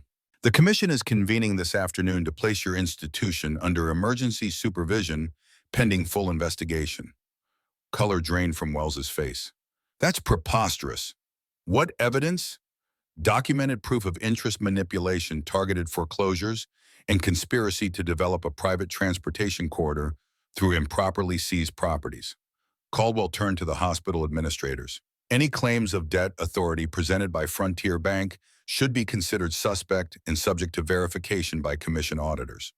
The administrators exchanged glances, clearly reconsidering their position. "We have no wish to interfere with proper medical care," one stated cautiously. "Perhaps we should defer any decisions until this banking matter is resolved." "This is outrageous," Wells sputtered, his composure cracking. Peterson explained the bank's legal standing. The lawyer appeared distinctly uncomfortable. "If the Banking Commission is investigating fraud allegations, sir, it would be prudent to withdraw our claim temporarily." Wells turned to Thornton, whose expression had become increasingly anxious. "Did you know about this commission investigation? Why wasn't I informed?" I had no idea, sir," Thornton stammered, visibly wilting under his employer's fury. Victoria watched the confrontation with growing satisfaction. Wells's carefully constructed facade of authority was crumbling before their eyes. "Mr. Wells," Garrett interjected, his voice deceptively calm, "I believe your position here is untenable. The evidence against you is comprehensive and now in official hands. Rebecca's evidence." At the mention of Rebecca's name, Wells's control broke completely. "That interfering woman," he hissed. "She understood nothing about necessary progress. Neither of you do." His gaze shifted between Victoria and Garrett with undisguised hatred. "The corridor is essential for territorial development. A few displaced farmers are meaningless compared to what we're building." The naked admission hung in the air, damning in its arrogance. Caldwell's expression hardened. "Mr. Wells, you've just confessed to conspiracy in front of multiple witnesses, including a banking commission official." Wells seemed to realize his error too late. He straightened, attempting to regain his composure. "You misunderstand. I was speaking hypothetically." "I think not," Caldwell replied. "Marshal Richardson will be interested in your statement." He turned to the hospital administrators. "I suggest you return to your duties. Mr. Grant will remain here under his daughter's authority." As the administrators departed, visibly relieved to extract themselves from the situation, Wells made one final attempt to regain control. "This isn't over," he warned Victoria. "Banking is the lifeblood of the territory. My connections extend beyond your imagination. One commission investigation won't change that." "Perhaps not," Victoria agreed calmly, "but public exposure, criminal prosecution, and financial ruin might." She met his gaze steadily. "Tomorrow's Denver Post makes for interesting reading, Mr. Wells. I suspect your connections will be scrambling to distance themselves by afternoon." "This isn't over," Wells warned Victoria. "Banking is the lifeblood of the territory. My connections extend beyond your imagination. One commission investigation won't change that. Perhaps not, Victoria agreed calmly, but public exposure, criminal prosecution, and financial ruin might. She met his gaze steadily. Tomorrow's Denver Post makes for interesting reading, Mr. Wells. I suspect your connections will be scrambling to distance themselves by afternoon. Wells's face twisted with fury. You naive little fool. Do you think a newspaper can stand against the financial pillars of this territory? By tomorrow evening, Fleming will be retracting every word. The corridor door opened and Marshal Richardson appeared with two deputies. Wells's demeanor shifted instantly from rage to controlled confidence. Marshal Richardson, he greeted smoothly. What brings you to St. Luke's today? Official business, Mr. Wells. Richardson's weathered face revealed nothing as he approached. I have some questions regarding certain financial matters. Wells smiled thinly. I'd be happy to assist, of course. Perhaps we could schedule an appointment at my office tomorrow. I'm afraid this can't wait, Richardson replied, his tone measured. The Territorial Banking Commission has issued emergency directives regarding Frontier Bank, and I need your immediate cooperation. Wells adjusted his cufflinks, seemingly unfazed. A simple misunderstanding, I assure you. My attorneys will clarify everything. He turned to one of the hospital administrators. Please prepare Mr. Grant's transfer paperwork. As I explained, his financial situation requires more economical accommodations. Richardson stepped forward. That won't be happening. Mr. Grant remains here under his daughter's authority. He produced an official document. I have a warrant for your questioning, Mr. Wells, and for Mr. Thornton, you'll both need to accompany me to my office. A warrant, Wells scoffed. Based on what evidence? Testimony from multiple sources, bank documents obtained through legal subpoena, and Richardson glanced at Victoria, a rather detailed journal belonging to the late Mrs. McAllister. For the first time, Wells's composure truly faltered. His eyes darted to the exits, calculating. This is outrageous, he blustered, but his voice lacked its earlier conviction. Judge Holloway recused himself from this matter an hour ago, Richardson interrupted, after learning his own mortgage was among those with manipulated interest calculations. Wells took a step back, colliding with Thornton, who looked increasingly panic-stricken. Sir, Thornton whispered urgently, perhaps we should be silent. Wells snapped, then forced a smile. Marshal, I'll cooperate fully, of course, but I must insist on having my attorney present for any questioning. Your attorney, Mr. Peterson, is already at my office, Richardson replied, along with representatives from the Banking Commission and the Territorial Governor's office. At the mention of the governor, the last of Wells's arrogance crumbled. The political protection he'd counted on was evaporating before his eyes. The deputies moved forward, but Richardson raised a hand, stopping them. Mr. Wells, Mr. Thornton, you have a choice. You can accompany us voluntarily for questioning, or I can place you under formal arrest. The choice is yours. After a tense silence, Wells nodded stiffly. We'll accompany you under protest and without admitting any wrongdoing. As they prepared to leave, Wells paused beside Victoria. You've made a grave error today, Miss Grant, he murmured, his voice pitched for her ears alone. Some enemies cannot be defeated by mere ledger entries. Fortunately, Victoria replied softly, some truths cannot be hidden by mere threats. Richardson escorted Wells and Thornton from the hospital, the deputies flanking them closely, not quite prisoners, but certainly no longer free men. Victoria watched them go, knowing this was merely the first skirmish in what would likely be a protracted battle. Wells had resources, connections, and the desperation of a cornered predator. The evidence might be damning, but the path to justice would not be straight or simple. Garrett's hand found hers warm and supportive. It's begun, he said quietly. Not ended, Victoria agreed. Wells won't surrender his empire without a fight. No, Garrett's eyes held a cold determination. But neither will we. In that moment, standing in the hospital corridor, as Wells and Thornton were escorted away, Victoria finally allowed herself to acknowledge the truth. She had been avoiding her feelings for Garrett. McAllister had grown far beyond their original arrangement. Somewhere between ledger entries and shared danger, professional respect had transformed into something much more profound. Somewhere between ledger entries and shared danger, professional respect had transformed into something much more profound.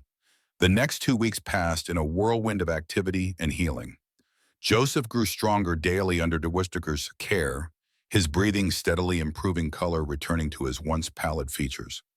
Victoria divided her time between the hospital and assisting with the official investigations now proceeding on multiple fronts. The Banking Commission's emergency audit of Frontier Bank revealed fraud even more extensive than their initial evidence had suggested.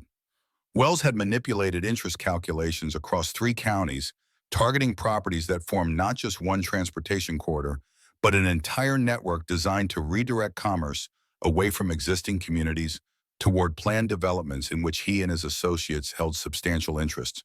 Criminal investigations expanded as well. Marshall Richardson's deputies discovered correspondence linking Wells to Rebecca's poisoning, not direct orders, but communications with a medical supplier who had provided arsenic compounds shortly before Rebecca fell ill. The Denver Post's coverage generated a territorial sensation. Depositors rushed to withdraw funds from Frontier Bank, forcing the Banking Commission to institute emergency measures to prevent complete collapse. Families who had lost properties to fraudulent foreclosures began legal proceedings to reclaim their land or receive compensation. Through it all, Garrett remained in Denver, postponing his return to the Silver M to support Victoria and participate in the investigations. Their partnership deepened daily professional boundaries, gradually dissolving into something neither had anticipated, but both increasingly embraced. On the afternoon Joseph was declared well enough to travel, Victoria found Garrett waiting in the hospital corridor, hat-in-hand, expression uncharacteristically uncertain. "The doctor says Papa can return to Silver Creek next week," she told him, joy evident in her voice. "His recovery has exceeded all expectations." "That's wonderful news," Garrett replied sincerely. "I've arranged for a comfortable private car on the train and a wagon with proper bedding for the journey from Pine Ridge." "You've thought of everything," Victoria said gratefully. "As always." Garrett hesitated, then spoke with careful formality. "There's another matter I wanted to discuss before we return, regarding our original arrangement." Victoria felt a flutter of uncertainty. "The promissory note, I assumed it was fulfilled when I completed your accounts." "It was. Your work was exemplary." Garrett's eyes held hers with unexpected intensity. "But I find myself wanting to propose a new arrangement, a permanent one." Victoria's heart quickened. "What kind of arrangement?" "A partnership." Garrett stepped closer. "Professional, personal in every sense. These past weeks have shown me what's possible when we work together. I don't want that to end with our return to Silver Creek." "Nor do I," Victoria admitted softly. "But what exactly are you proposing, Garrett?" His customary reserve gave way to unmistakable emotion. "Marriage, Victoria. A life together, rebuilding what Wells and his kind tried to destroy. The Silver M needs your expertise. Silver Creek needs honest financial management. And he paused, vulnerability evident in his expression. "I need you." The simple declaration, so unlike Garrett's usual measured speech, touched Victoria deeply. "This is hardly maintaining professional boundaries, Mr. McAllister," she teased gently. A rare smile transformed his features. "No, Miss Grant, it isn't. I believe we've moved well beyond that stipulation of our original agreement." Victoria considered his proposal not from professional calculation, but from the heart. She had come to respect this complex man, to admire his principles and determination, and yes, to love him despite all her initial reservations. "My father will need ongoing care," she said thoughtfully, "and I've been offered a position with the Banking Commission's reform initiative."